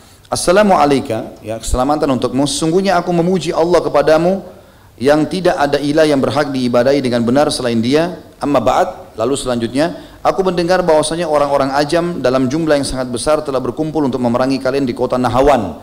Jika suratku ini tiba sampai di tanganmu, berangkatlah bersama kaum muslimin yang ada bersamamu dengan perintah, pertolongan dan kemenangan dari Allah.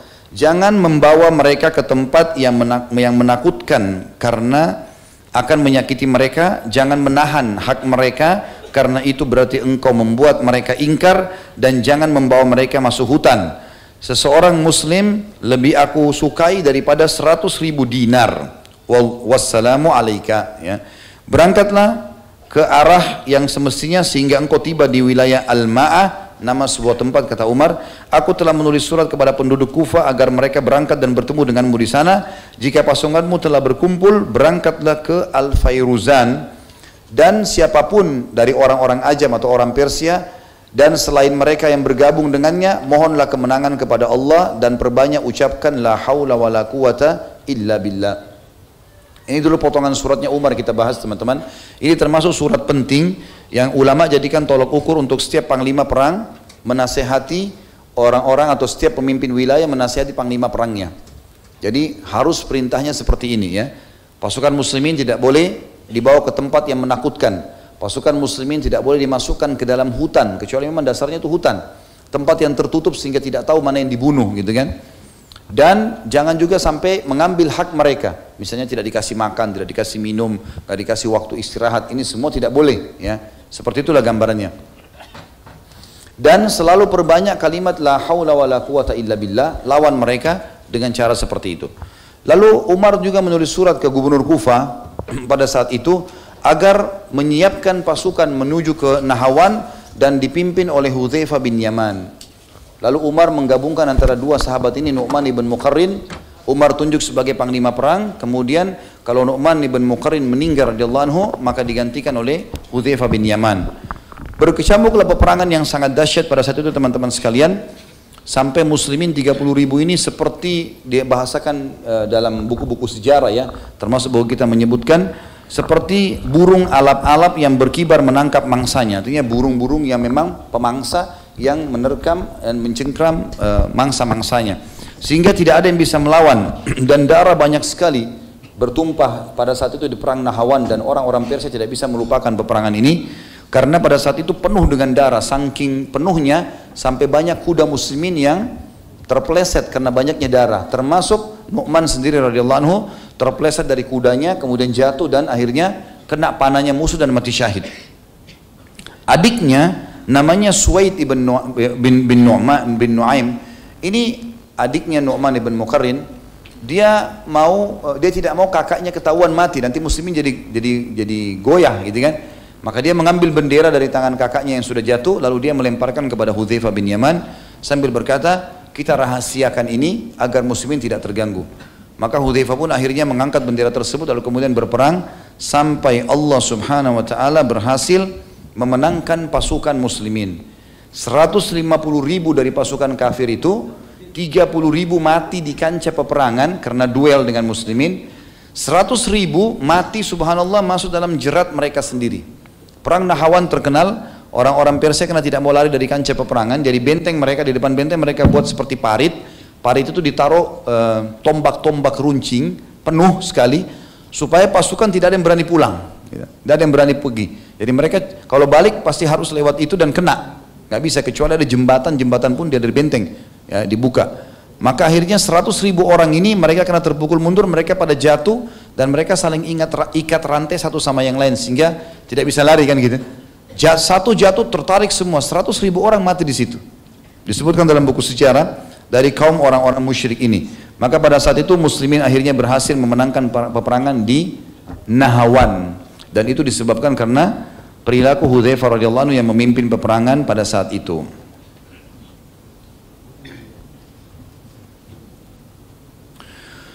Kemudian teman-teman sekalian, kita masuk ke masalah kesungguhan beliau dalam ittiba, mengikuti Nabi alaihi salatu wassalam.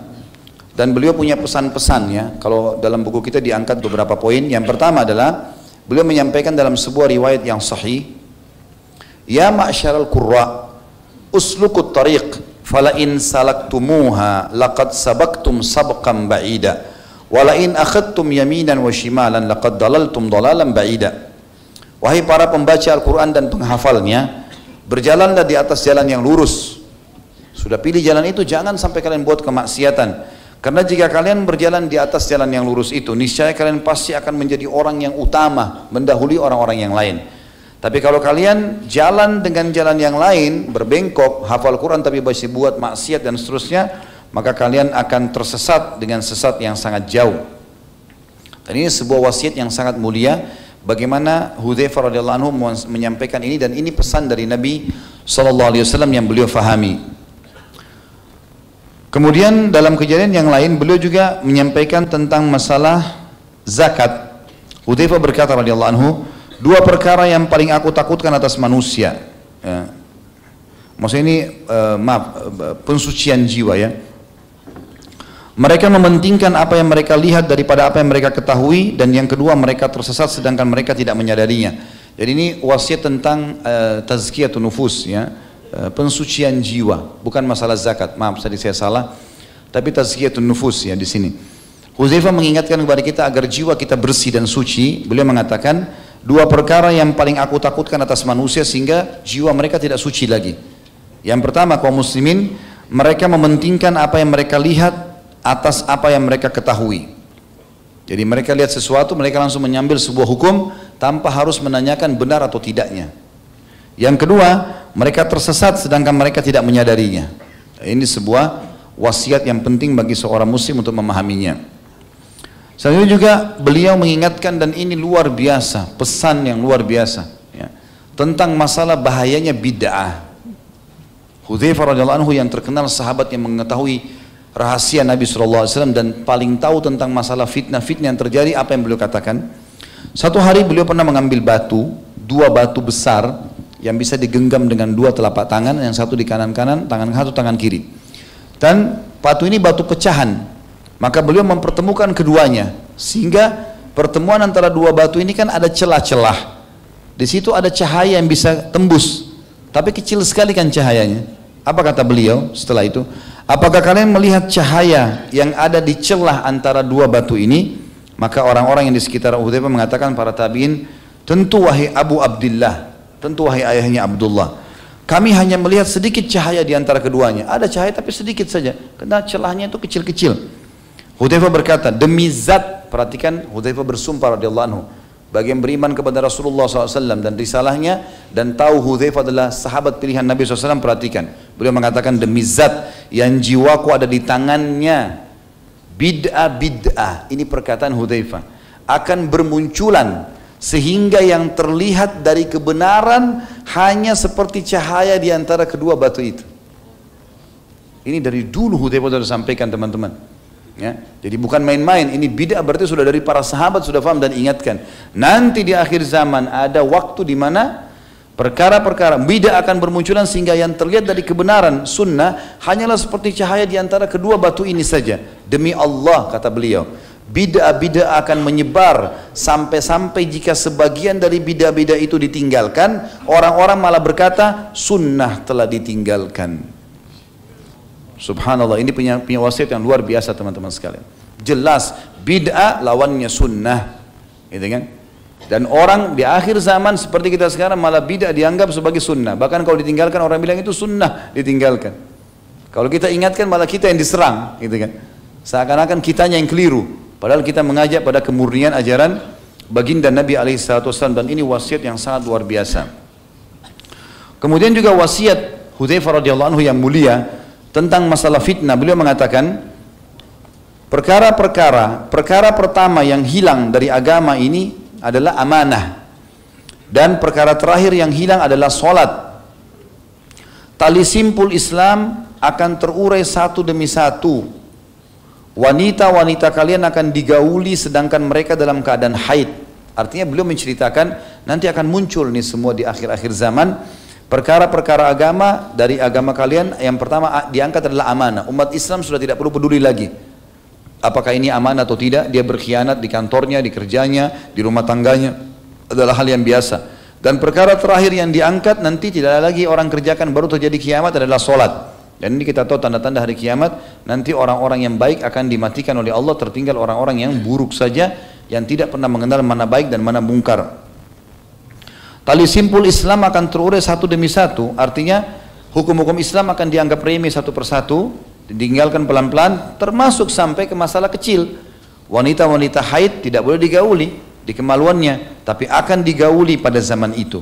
Nah, orang zaman sahabat orang tahu Allah haramkan gauli perempuan, letakkan kemaluan di kemaluan kalau istri kita yang sah. Lagi haid tidak boleh, haram. Tapi sekarang orang sudah melanggar semua itu, mungkin kita tidak tahuan atau apa saja. Kalian akan meniti jalan orang-orang sebelum kalian, layaknya bulu anak panah yang sejajar dengan yang lainnya.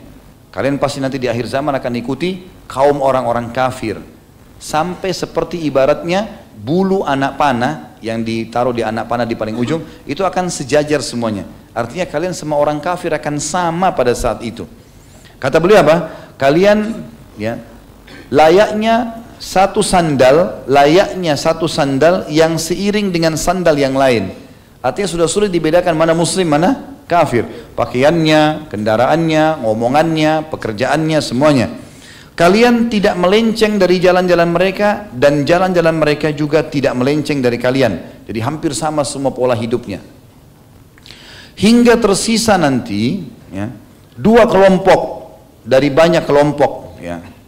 Nanti dari kelompok-kelompok yang itu bisa mendapatkan hidayah, kata Hudzaifah. Kelompok-kelompok ini nanti kalau dinasihatin mereka bisa kembali, mereka tinggalkan. Tapi ada dua kelompok yang tetap ngotot, kata Hudzaifah. Nanti ada dua kelompok yang tetap ngotot, tidak mau meninggalkan, menyerupai orang-orang kafir ini. Kata beliau, salah satu dari keduanya berkata kepada yang lain, dua kelompok ini sepakat, ada apa dengan sholat 5 waktu? Ngapain kita sholat? Orang-orang sebelum kita telah tersesat, ngapain sholat-sholat gitu? Sholat itu hanya dikerjakan kapan bisa, karena Allah berfirman, mereka membawa Al-Quran dalam surah Hud ayat 114, A'udzubillahi minasyaitonirrajim wa aqimis sholata tarafain nahari wa zulafan minal lail, al-ayah. Dan laksanakanlah sholat pada kedua ujung siang, pagi dan petang, dan pada bagian permulaan malam. Maka apa kata Hudzaifah? Kata Hudzaifah, bukan kata saya teman-teman. Perhatikan, dan antum pasti tahu kelompok ini kelompok siapa. Kata Hudzaifah, kalian pada saat itu, kelompok itu hanya sholat 3 kali. Bukan 5 waktu sholat, 3 kali. Sudah jelas kelompok ini siapa, gitu kan. Sedangkan yang lain berkata, kelompok ini sholatnya cuma 3 kali dalam sehari. Kelompok yang kedua, yang sesat juga ini, kata Hudzaifah adalah, dia berkata, iman orang-orang yang beriman seperti iman para malaikat. Di antara mereka tidak ada yang kafir atau munafik. Artinya, semua orang sama. Nggak ada munafik, nggak ada kafir, nggak ada, semua agama sama. Semua agama sama. Sudah tahu kelompok ini tentunya. Ya. Apa kata Nabi SAW? Apa kata Hudzaifah? Patut bagi Allah untuk menggiring kedua kelompok ini akan bersama pasukannya Dajjal. Akan bersama Dajjal, gitu kan? Ya sudah, Dajjal bilang apa diikutin sama dia, karena memang mereka tidak suka dengan agama Nabi alaihi salatu wassalam. Kita masuk teman-teman sekalian ke kiprah juga Hudzaifah radhiyallahu anhu dalam masalah menggabungkan muslimin dalam satu mushaf. Ya. Beliau terus saja ikut berjihad radhiyallahu anhu, semangat jihadnya luar biasa, pergi perang sana sini, membela agama Allah SWT, sampai beliau masuk ke wilayah Irak yang namanya Armenia dan Azerbaijan. Pada zaman khilafah Uthman bin Affan, jadi dia hidup sampai zaman Uthman bin Affan radhiyallahu anhu, meninggal cuma beberapa hari setelah meninggalnya Uthman. Hudzaifah lalu bergegas pada saat itu, waktu beliau masuk ke masjid, beliau temukan bacaan Al-Qur'annya orang berbeda-beda. Gitu kan? Ini orang-orang awam baru masuk Islam, bacaannya sudah tersebar, yang sana hafal dengan metode tertentu, sana metode, jadi berbeda-beda. Maka Hudzaifah pun segera kembali ke Madinah dan melaporkan itu kepada Uthman bin Affan radhiyallahu anhum ajma'in. Kemudian berkata, hai Amirul Mukminin, selamatkan muslimin dari perselisihan ini. Maka gabungkan mereka dalam satu mushaf.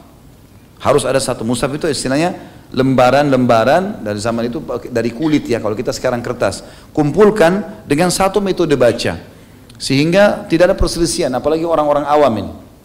Dalam sebuah riwayat ini diriwayatkan tentunya oleh Bukhari nomor 4987, saya bacakan dari Anas bin Malik radhiyallahu anhu bahwa Hudzaifah bin Yaman datang kepada Utsman. Dia ikut dalam perang bersama orang-orang Syam untuk menaklukkan Armenia dan Azerbaijan. Hudzaifah terkejut terhadap perbedaan mereka dalam qiraah atau cara baca Al-Quran, sehingga dia berkata kepada Utsman, wahai Amir Mukminin, selamatkan umat ini sebelum mereka berselisih dalam Al-Quran seperti orang-orang Yahudi dan Nasrani.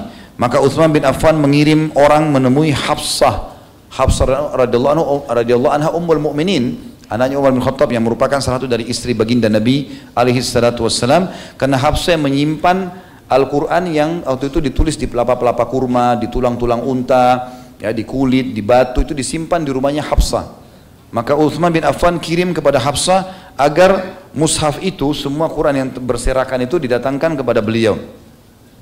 Lalu kemudian Utsman bin Affan menyuruh agar menulis ya, mushaf itu, ayat-ayat Al-Quran, surat ayat demi ayat, surah demi surah, sampai tersusun dalam satu mushaf, dan memerintahkan agar Zaid bin Thabit, Abdullah bin Zubair, Sa'id bin As, kemudian Abdurrahman bin Harith bin Hisham untuk berkumpul dan mereka menulis dalam mushaf. Dan Utsman bin Affan mengatakan, kalau kalian berselisih dalam bacaan maka kembalilah kepada bahasa Quraisy, karena Al-Quran turun dalam bahasa itu. Maka setelah itu pun Utsman bin Affan radhiyallahu anhu setelah mengutuhkan itu, dan sahabat semua mengetahui dan mereka sepakat tentang bolehnya menulis pada saat itu, maka Utsman bin Affan menulis beberapa buah dan dikirim di setiap wilayah satu-satu, di wilayah muslimin, kekuasaan muslimin, dan yang sisanya tulang-tulang segala macam dimusnahkan oleh Utsman bin Affan agar tidak terjadi fitnah. Karena untuk menyusun ini butuh tenaga sahabat. Kalau dibiarkan maka nanti tabi'in akan terjadi lagi perselisihan. Dan ini banyak orang-orang orientalis yang menyoroti Utsman bin Affan dari poin ini, padahal sebenarnya mereka tidak faham. Utsman bin Affan adalah orang yang terkenal pecinta Al-Quran dan anak mantu Nabi alaihi salatu wassalam, dan kita muliakan tentunya. Kita masuk teman-teman sekalian ke Hudzaifah radhiyallahu anhu adalah seorang ahli hikmah dan balaghah, artinya orang yang sangat luar biasa dalam memberikan nasihat-nasihat. Ini diangkat oleh penulis, saya kurang lebih lihat di sini ada dua saja ya. Yang pertama adalah perkataan beliau yang masyhur, hati itu ada 4 macam, beliau katakan. Yang pertama adalah hati yang tertutup rapat, yaitu hati orang kafir. Dia sudah tidak akan pernah bisa masuk hidayah ke dalamnya selama memang dia tidak ya diberikan petunjuk oleh Allah Subhanahu wa taala, atau memang dia dasarnya menutupi hatinya itu. Yang kedua, hati yang bersisi ganda, yaitu hati orang munafik ya. Ini bersisi ganda, dia mau berpenampilan Islam tapi tidak mau terima Islam. Kan unik ya, mesti orang munafik itu jadi kafir saja, tapi dia tidak mau, memang dia berkedok dengan kita, pakai baju kita, berbicara dengan kita sesuai berkedok, dan membantu orang kafir untuk menyerang kaum muslimin. Ini hati yang kedua, dan ini buruk dua-duanya. Yang ketiga, hati yang bersih dalam sebuah lentera ya. Dan yang dimaksud dengan hati yang bersih adalah hati yang imannya penuh dan tidak bercampur baur antara sunnah dengan bid'ah, ya, syirik dengan tauhid, tidak bercampur baur, jadi betul-betul dia memurnikan. Dan yang keempat adalah hati yang mengandung iman dan fusuk atau nifak. Hati orang muslim, mukmin, tapi dia masih mencampur baur dengan maksiat di dalam hatinya. Perumpamaan iman ini adalah seperti sebuah pohon yang disiram dengan air yang baik. Perumpamaan nifak adalah seperti luka yang bernanah dan berdarah. Mana yang lebih dominan, itulah yang mendominasi. Kalau hati seorang mukmin tadi yang baik, itu seperti tanaman yang disiram terus dengan air, maka akan tumbuh menjadi baik. Kalau orang munafik tadi yang hatinya terbagi dua, itu seperti darah dan nanah. Mana yang mendominasi, maka dia yang akan, mana yang lebih banyak dia akan mendominasi. Artinya kemunafikan akan lebih cenderung, dua-duanya buruk. Kalau dia mau buat baik pun dia pasti punya tujuan dan target untuk dia dapat respon kembali. Kalau dia berbuat buruk memang dia niatnya makar untuk menyusahkan orang-orang. Hudzaifah juga berkata dengan sastra yang tinggi atau balaghah, sebagai nasihat yang menyentuh, kata beliau di sini penulis, sesungguhnya kebenaran itu berat, sekalipun demikian ia lezat. Ini kalimat perlu digarisbawahi teman-teman. Kebenaran itu berat, tapi dia punya kelezatan. Kebatilan itu ringan, gampang bohong misalnya. Tetapi ia membawa penyakit. meninggalkan kesalahan lebih ringan dan lebih mudah daripada menuntut taubat. Jadi kita sebelum buat dosa, kemudian kita tinggalkan itu lebih ringan daripada sudah berbuat dosa baru mau taubat. Maka jangan terjerumus, seperti itulah nasihat beliau. Dan betapa banyak kesenangan sesaat menyeret kepada kesedihan yang berkepanjangan. Lalu teman-teman sekalian, kita tutup dalam pembacaan buku kita ini dengan meninggalnya Hudzaifah radhiyallahu anhu dengan hal yang luar biasa ya, karena beliau mati pada saat itu di waktu sahur dan di waktu puasa ya. Dan beliau radhiyallahu anhu meninggal di tahun 36 Hijriah, 40 hari setelah meninggalnya Utsman bin Affan radhiyallahu anhu. Seperti biasa teman-teman sekalian, saya akan sebutkan dulu garis besar masalah manaqib beliau ya, keutamaannya. Yang pertama, beliau termasuk penduduk Madinah atau sahabat yang paling pertama masuk Islam, dan beliau safar ke Mekah menyambut Islam di awal-awal usia belianya, masih di bawah 20 tahun bersama ayahnya, dan masuk Islam di tangan Nabi SAW. Sudah kita jelaskan ceritanya. Kita sudah sampai ke poin ke-8 tadi tentang masalah orang munafik yang jelas-jelas kemunafikannya tidak boleh disolati ya. Kemudian kita masuk yang ke-9, masih dalam masalah orang munafik. Tidak bolehnya orang yang sudah jelas-jelas kemunafikannya diberikan jabatan atau kedudukan dalam alasan apapun ya.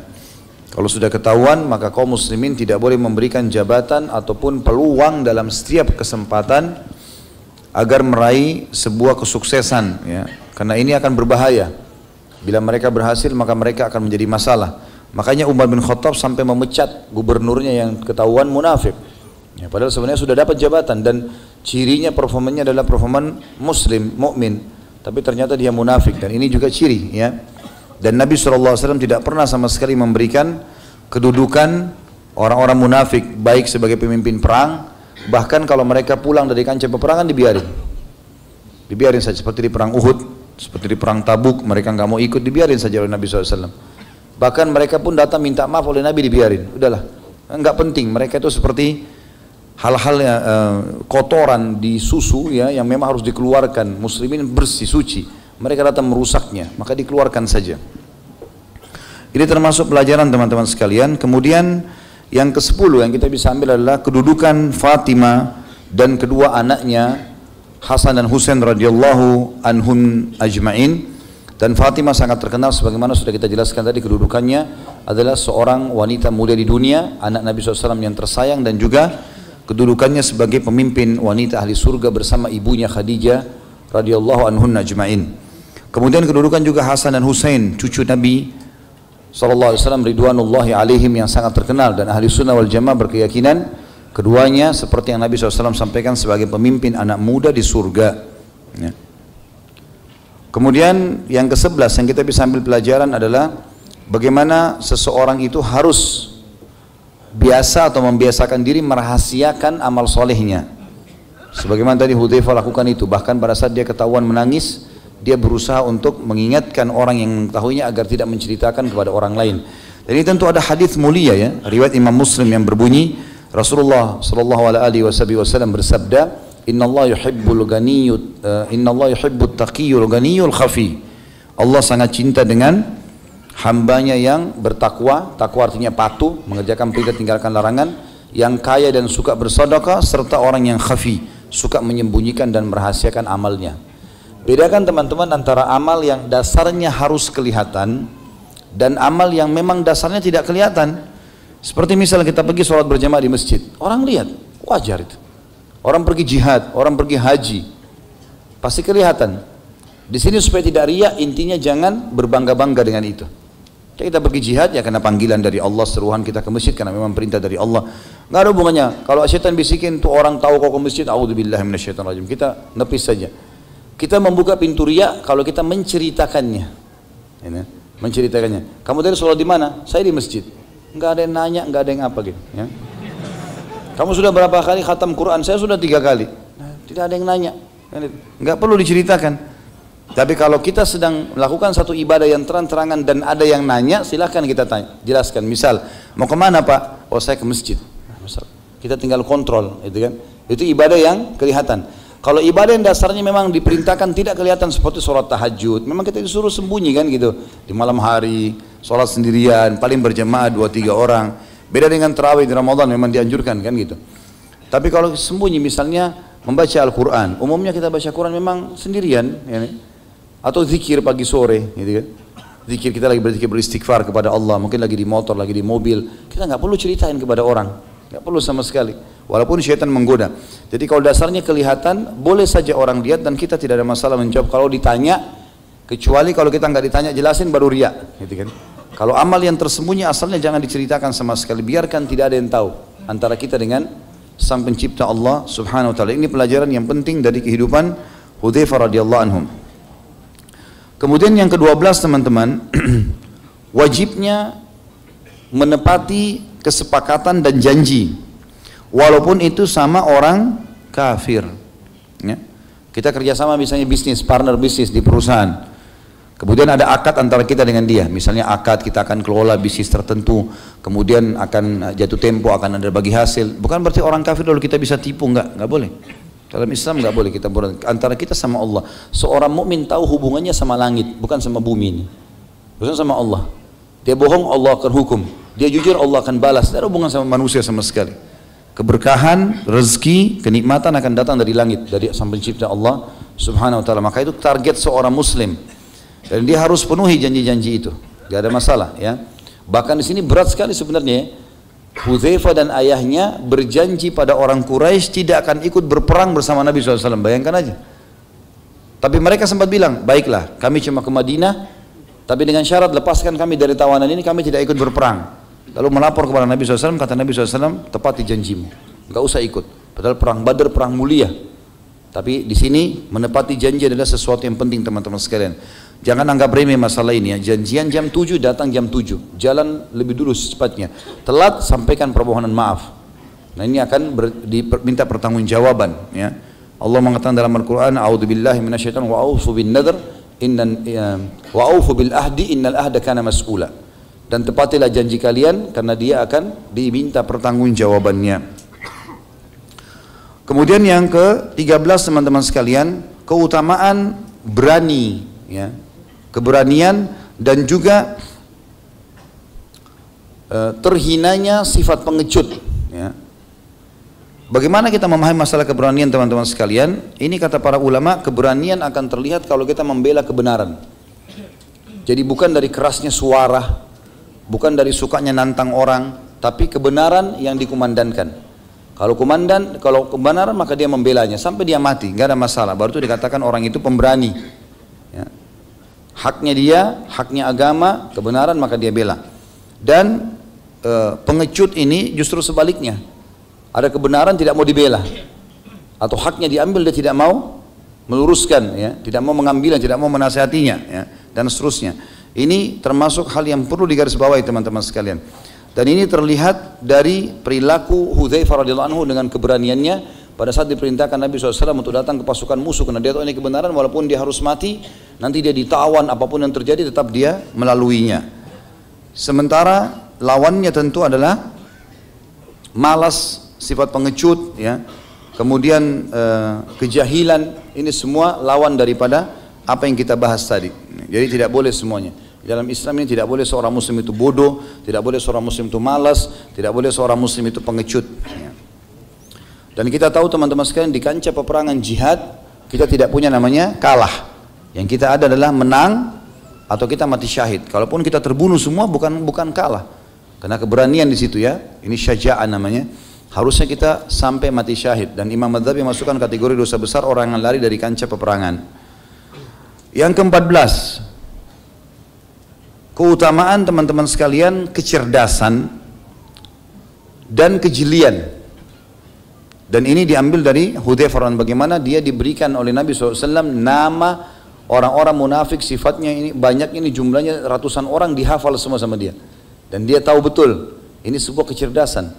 Dan hafalan itu akan kuat teman-teman sekalian kalau kita biasa melatihnya. Cobalah latih. Misalnya kalau kita lagi disebutkan oleh teman, kita minta nomor telepon, misalnya nomor telepon kamu berapa, nomor teleponnya sekian, 00, tidak usah bilang tunggu sebentar saya catat, coba hafal. Baiklah, saya coba hafal ya, 08 sekian, ulangi 2-3 kali, insya Allah sudah hafal. Nanti kita tulis di HP kita, nggak ada masalah. Dan hilangkan semua perkataan negatif nih. Misalnya, saya nanti lupa, saya ini orangnya pelupa, jadi pelupa bener nanti. Ya. Nggak boleh ucapin kalimat itu ya. Dalam kamus seorang muslim tidak ada kata-kata negatif, tidak ada kata tidak bisa, nggak ada kata-kata lupa, nggak ada semuanya. Kalau lupa memang tidak disengaja itu lain. Tapi ada orang subhanallah dia seperti mendoakan dirinya. Ya, saya ini pelupa, selalu gitu. Enggak, jangan bilang saya pelupa. Kata Nabi SAW, jangan doakan keburukan buat diri kalian, harta kalian dan keluarga kalian. Nanti malaikat lewat mengaminkan, maka akan terjadi seperti itu. Kan gitu. Ada orang lihat dirinya di kaca, kok saya jelek sekali ya. Nah. Kenapa bilang jelek? Kan itu ciptaannya Allah. Nah, ini telinga mata kita semua Allah yang ciptakan. Oh Masya Allah ciptaan Allah bagus sekali. Kan enak, hibur hati sekalian. Daripada hina-hina diri. Ya. Orang menikah kadang-kadang bercanda mungkin sama istrinya atau sama suami yang mengatakan, saya nyesal nikah sama kamu, saya sama yang itu tuh. Misal, hanya penyesalan loh. Kan jadi doa. Nah, dia tidak sadari penyesalan akan berjalan dalam kehidupannya. Oleh karena itu cara mengobati ini teman-teman sekalian, kalau ada orang yang bermasalah dalam rumah tangga, bermasalah dengan penyakit, bermasalah, coba kalimat doanya, ya Allah, kalau seandainya penyebab cobaanku ini adalah karena doaku atau kata-kataku yang buruk untuk diriku, keluargaku dan hartaku, maka aku beristighfar kepadamu atas dosa itu. Semoga saja Allah SWT maafkan dan akhirnya permasalahan kita selesai. Karena ini penting sekali teman-teman sekalian.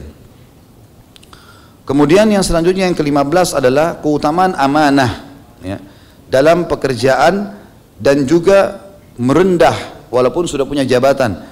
Sebagaimana kita tahu bagaimana Hudzaifah diamanahkan menjadi gubernur dari Umar bin Khattab di Madain dan beliau tetap merendah, bahkan tidak merubah keadaannya, tidak berfoya-foya dengan jabatan tersebut, berubah, kemudian menubah, dia naik keledai, pergi keledai itu juga dipakai pulang.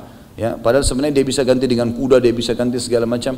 Walaupun boleh, kata ulama, orang kalau sedang punya jabatan dia boleh menikmatinya sebatas fasilitas yang dikasih, tapi bukan menunggangi itu untuk memperkaya harta yang bukan haknya. Mungkin dengan sogokan, mungkin dengan apa, mungkin proyek yang tidak jelas, maka ini kan jadi masalah. Akan ada hisabnya semua hari kiamat. Kemudian yang ke-16 adalah pentingnya jihad dan pentingnya kekuatan dalam jihad itu keputusan seorang pemimpin. Ini penting sekali teman-teman sekalian, dan kita lihat tadi di perang Nahawan bagaimana Hudzaifah radhiyallahu anhu mengambil alih peperangan dan akhirnya dia memimpin dengan takbir, dengan keberaniannya, dengan kekuatan azamnya, tekadnya, maka akhirnya pasukan muslimin menang. Dan juga bagaimana Umar bin Khattab sebagai pemimpin menjelaskan, menunjuk pemimpin walaupun dari jarak jauh. Kau jadi pemimpin, kalau meninggal si fulan, ketemulah nanti di wilayah ini, pasukan muslimin akan bertambah sekian. Jadi diatur oleh Umar bin Khattab dari jauh. Dan ini kekuatan tekad yang luar biasa. Ya. Bagaimana pemimpin itu akan sukses di situ, mengambil keputusan justru yang tepat, apalagi di masa-masa yang sangat atau di waktu yang dibutuhkan untuk keputusan tepat. Kemudian juga pelajaran teman-teman sekalian yang ke-17 di sini adalah masih berhubungan dengan masalah peperangan dan jihad. Kalau seseorang ikhlas dalam peperangan itu atau setiap amal soleh semuanya, maka dipastikan muslimin akan menang. Dan selain daripada ikhlas juga muslimin dalam peperangan harus dan wajib menjauhi semua jenis kemaksiatan. Karena perbedaan kita sama orang kafir selalu saja di kancah jihad dari zaman Nabi SAW, pasukan mereka lebih besar jumlahnya secara kuantitas, senjatanya lebih canggih, lebih banyak, lebih bagus dari zaman Nabi SAW. Kita lihat di perang Badar pasukan muslimin 314, orang kafir berapa? 1000. Kemudian di perang Uhud muslimin cuma 700 orang, pasukan kafir Quraisy 3000. Di perang Ahzab yang menjaga di parit cuma 1.400 orang, ya, dengan 1.000 orang, 900 orang, kurang lebih, nggak lebih daripada itu. Pasukan Ahzab 10.000 orang, selalu saja lebih, gitu kan? Dan senjata-senjata mereka lebih bagus, dan sampai kapanpun pasukan muslimin akan seperti ini. Jadi yang membuat kita menang bukan kecanggihan senjata atau kuantitas pasukan, tetapi bagaimana keikhlasan seseorang untuk membela agama Allah Subhanahu wa ta'ala. Walaupun berapa orang, tetap mereka akan diberikan kemenangan oleh Sang Pencipta Allah. Itu terjadi di Nahawan juga. 30.000 pasukan muslimin mengalahkan 150.000, bahkan 100.000 di antara mereka mati dengan bunuh diri sendiri, ya, dengan kuasa Allah Subhanahu wa ta'ala. Kemudian teman-teman yang ke-18 adalah pentingnya untuk tinggal di lokasi dan lingkungan yang sesuai dengan adab atau yang sesuai yang tubuh kita mudah beradaptasi. Kayak kita misalnya biasa di Asia Tenggara, di Indonesia ini, kita sudah biasa dengan cuaca kita ini. Ya, cuaca kita mungkin paling panas 37 ya. Kemudian kalaupun dingin 27, 26 ya, itu sudah normal. Artinya alhamdulillah ini cuaca yang sangat ideal, bagus sekali gitu. Dan memang tubuh kita ini tidak cocok untuk di salju. Allah SWT menciptakan begitu. Mungkin memang orang-orang yang tinggal di daerah salju itu memang Allah sudah berikan kelebihan seperti itu kulit mereka. Kalaupun kita mau ke sana, adaptasinya pasti akan ada gitu kan. Adaptasi akan ada. Dan itu sering terjadi kadang-kadang. Ada orang alhamdulillah yang cocok, ada juga orang yang tidak. Maka kita akan jauh lebih sehat kalau tinggal di lingkungan yang kita sudah biasa hidup dari lahir di situ, sudah terbiasa di situ. Allah mudahkan kita lahir di situ, berarti di situlah tempat yang terbaik. Dan ingat teman-teman sekalian, muka bumi ini semua punyanya Allah. Orang beriman tahu masalah itu. Sekali lagi, kesukuan, ya, negara berbeda bahasa, beda paras wajah, ini hanya variasi hidup. Allah membuat itu seperti adanya pisang, adanya anggur, adanya delima, beda-beda. Kalau cuma satu jenis anggur maka tidak ada variasi kehidupan. Tapi kita semua dari Adam alaihissalam. Makanya Islam sangat membenci rasisme. Gak ada dalam Islam. Saya orang Arab, saya orang bule, saya orang Indonesia, saya tidak ada lagi dalam Islam itu. Artinya kita boleh bangga dengan negara kita. Dari mana? Dari Indonesia. Itu sesuatu yang wajar. Itu kan seperti Nabi SAW berbangga mengatakan asalnya dari Mekah, boleh saja, gitu kan? Itu boleh saja kita mengatakan saya bangga. Tapi bukan berarti ini menganggap menjatuhkan orang lain, menganggap orang lain remeh. Ini tidak boleh semua, ya. Yang ini kita tahu ini buminya Allah, itu lingkup yang lebih besar, dan juga semua ini suku dan beragam macam bahasa adalah variasi kehidupan, bukan untuk berfanatisme, gitu kan? Dan ini sekarang lagi diangkat-angkat nih, lagi ada masalah ini. Ya. Selalu diangkat masalah. Ini seperti saya baru dengar katanya ada informasi. Saya ini dianggap mengacaukan NKRI. Ini unik ini. Alhamdulillah dakwah sunnah ini adalah dakwah yang paling loyal dengan pemerintah setempat, gitu kan? Tidak pernah mengajak pemberontak, tidak pernah mengajak demo-demoan, tidak pernah mengajak apa-apa. Islam kita selalu ingatkan patuh pada saat memang kita masih dibolehkan sholat. Misal, dari mana ini kalimat bisa keluar? Hanya karena ini, hanya karena ada orang subhanallah memang begitu, hidupnya mau suka cari konflik, cari masalah. Lebih baik makan, minum, tidur, mati masuk surga kan? Ini enggak, suka iseng, cari ini, cari masalah. Harus begitu. Allahu a'lam. Mudah-mudahan saja lepas dari sifat munafikin ini ya. Begitu pula teman-teman sekalian saya luruskan, saya dapat informasi kalau ada cuplikan ceramah saya tentang masalah tidak bolehnya mengambil minuman, gitu kan? Lalu kemudian entah siapa ini, semoga Allah kasih hidayah, mengambil suara saya kemudian didatangkan ke salah satu pesantren di Indonesia. Seakan-akan saya sedang menyinggung pesantren itu. Ini saya tidak pernah singgung negara, tidak pernah singgung suku, apalagi pesantren punya muslim, nggak mungkin ini. Dan perlu saya luruskan teman-teman sekalian. Kalau misalnya yang saya bahasakan di ceramah itu pun suara saya mengatakan gini, saya bilang kalau saya tidak mau teman-teman mengambil bekas minum saya. Kalau orang lain mau lakukan urusan dia. Tapi kan kita perlu ingatkan, kalau misalnya bekas minum orang tua kita, ya, kemudian kita mau minumnya, para sahabat meminum bekas Nabi SAW, gitu kan? Ada itu. Tetapi yang saya singgung di situ sebenarnya secara global, ada orang yang sengaja air misalnya, sengaja diludah-ludahin, sengaja apa, kemudian dijual. Ini yang saya bilang ini bisa sampai menipu umat. Ini kesalahpahaman yang terjadi, ya. Tapi sudah dianggap itu dibuat seperti sebuah permasalahan besar. Seakan-akan ini akan membuat perpecahan di antara umat. Inilah haula wala quwata illa billah. Kita nggak pernah punya masalah dengan siapapun, ya. Semua saudara muslim adalah saudara muslim kita, siapapun dia syahadat di muka bumi ini. Nggak ada urusannya sama sekali dengan menjatuhkan atau sengaja mencari masalah atau menyalah-nyalahkan orang lain, tidak ada. Karena ceramah itu global, gitu kan? Memang yang kita tegur adalah orang yang sengaja menjadikan air itu seakan-akan di orbit bahwasanya air itu berkah, ya. Seterusnya ini perlu diluruskan, gitu kan? Jadi tidak perlu teman-teman juga yang saya ini, makanya saya selalu larang teman-teman sekalian kalau mau dengar ceramah saya di YouTube, dengarin ceramah dengan niat ikhlas mendapatkan ilmu, ya, supaya kita sama-sama dapat pahala. Mau disebarin pun sebarin dengan tidak komersial. Ini karena teman-teman banyak mau komersial supaya banyak pengunjungnya, jadi ditulis judul yang menggelitik atau sengaja buat hal-hal yang aneh-aneh ini, ya, supaya pengunjungnya banyak, heboh. Ini kan keliru teman. Untuk apa dapat duit dari situ? Untuk apa kalau buat masalah? Kan nggak perlu, ya. Ini semua ada pertanggungjawaban depan Allah hari kiamat, ya. Ini perlu diluruskan teman-teman sekalian. Baik, selanjutnya juga masuk di dalam bahasan kita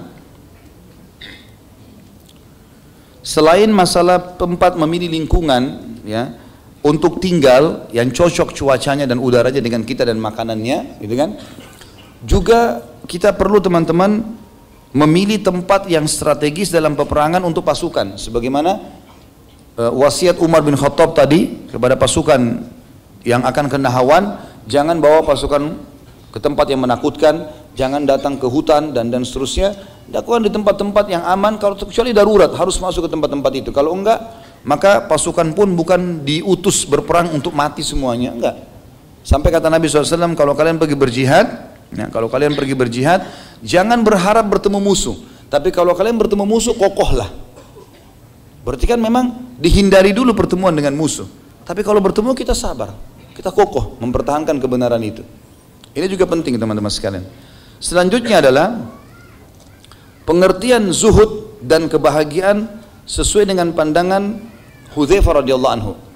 Karena kan beliau memandang zuhud itu, ada disebutkan kalau di buku kita ini ada di halaman 321 ya. Saya kembali dulu ke situ.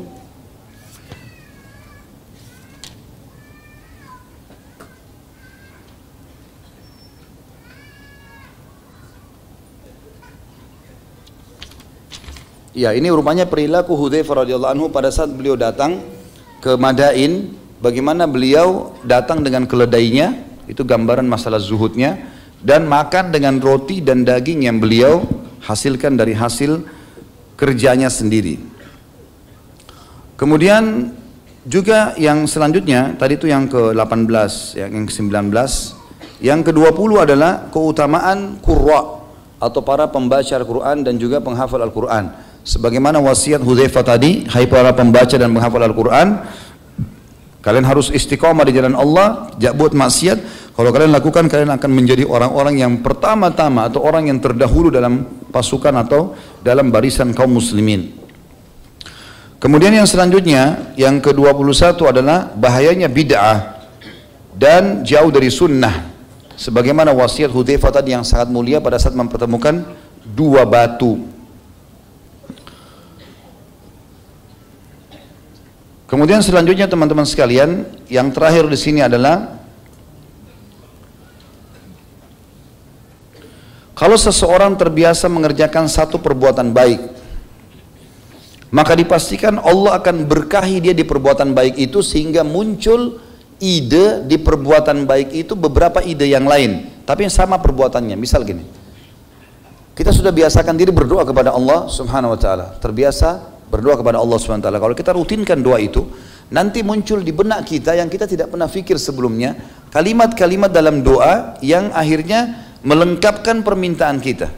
Mungkin teman-teman yang biasa berdoa merasakan itu. Artinya kalau biasa kita berdoa, sudah seminggu, sebulan kita berjalan sering di antara azan dan iqamah kita berdoa, nanti muncul kalimat-kalimat atau permintaan yang tidak terlintas sebelumnya. Atau kita biasa sedekah, rutinnya seseorang sedekah bukan hanya insidental, bukan cuma kebetulan saja, dia rutin bersedekah, maka ini akan membuat peluang pahala di sedekah itu sendiri. Tiba-tiba nanti kita muncul ide, oh kayaknya saya harus bantu si fulan, oh kayaknya bantu si fulan, oh buatin program di rumah anak yatim ini. Muncul sekian banyak ide di satu program ibadah itu. Sebagaimana teman-teman, ini berkah dari Allah. Sebagaimana sebaliknya, hati-hati, kalau orang membiasakan diri pada satu perbuatan buruk, maka akan muncul banyak ide di satu perbuatan buruk itu. Misal, dia berzina dan dia biasa berzina, nanti akan muncul ide syaitan yang membuat dia membuat tempat zina, berkembang sampai kemana-mana. Ini kalau kita tidak ditahan, maka akan jadi seperti itu. Terbiasa bohong, satu kali dia bohong misalnya sama pasangan hidupnya, nanti dia akan bohong kepada temannya, dan dia semuanya dia bohongin. Kalau perlu tembok juga dibohongin. Ada orang terbiasa emosi, maka dia emosi semua, bahkan kadang-kadang dimarahin sendalnya sendiri. Dia pakai sendal salah, dia marah-marah sama sendal, gitu kan. Atau motornya nggak bisa nyala, motornya dimarahin, padahal motornya cuma ikut dia, gitu kan. Jadi orang kalau terbiasa dengan satu karakter atau kebiasaan buruk, dia akan terbiasa dengan itu. Masuk dalam masalah ini istiqomah dalam agama. Kita kembali ke poin pertama tadi ya, masalah orang kalau terbiasa berbuat kebaikan, maka Allah akan berkahi di situ. Perbuatan Hudzaifah radhiyallahu anhu dan para sahabat secara global seperti itu teman-teman sekalian, karena mereka orang-orang yang menerapkan perintah-perintah Nabi SAW, maka Allah berkahi. Di setiap perbuatannya itu akan muncul banyak sekali ide-ide dan sampai menjadi wasiat-wasiat emas yang akhirnya bermanfaat bagi kaum muslimin. Ya, Allahu alam. Mudah-mudahan Allah SWT menyatukan kita bersama dengan Hudzaifah dan para sahabat Nabi yang lain ridwanullahi alaihim di surga firdausnya tanpa hisab dengan izin Allah. Ya, kita berdoa kepada Allah SWT semoga majelis kita diberkahi olehnya dan dijadikan sebagai tambahan amal kita pada hari kiamat, dan semoga seluruh amal yang pernah kita kerjakan tidak terkecuali sekecil sampai sebesar apapun sampai menjelang ajal datang nanti semua diterima dengan kemahamurahannya, dan semoga seluruh dosa yang pernah kita kerjakan tidak terkecuali pula semua diganti dengan kemahamurahan Allah menjadi pahala. Semoga Indonesia menjadi negara yang aman, tentram, damai, dan seluruh kaum muslimin disatukan di bawah ukhuwah Islamiyah, diangkat perselisihan di antara mereka, dan juga mereka beribadah kembali kepada wahyu Al-Quran dan Sunnah. Dan semoga saja Indonesia diberikan pemimpin muslim yang adil yang kembali kepada Al-Quran dan Sunnah pula, dan Indonesia bisa menjadi contoh bagi negara-negara yang lain.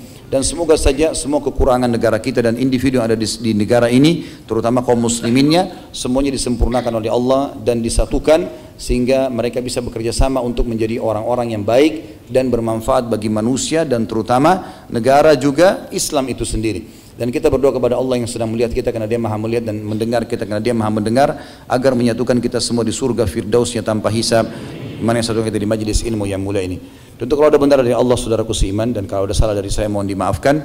Sebelum kafaratul majlis saya mohon maaf, saya minta sebentar keluar duluan karena memang saya harus kembali ke Bogor, ada daurah yang saya harus isi.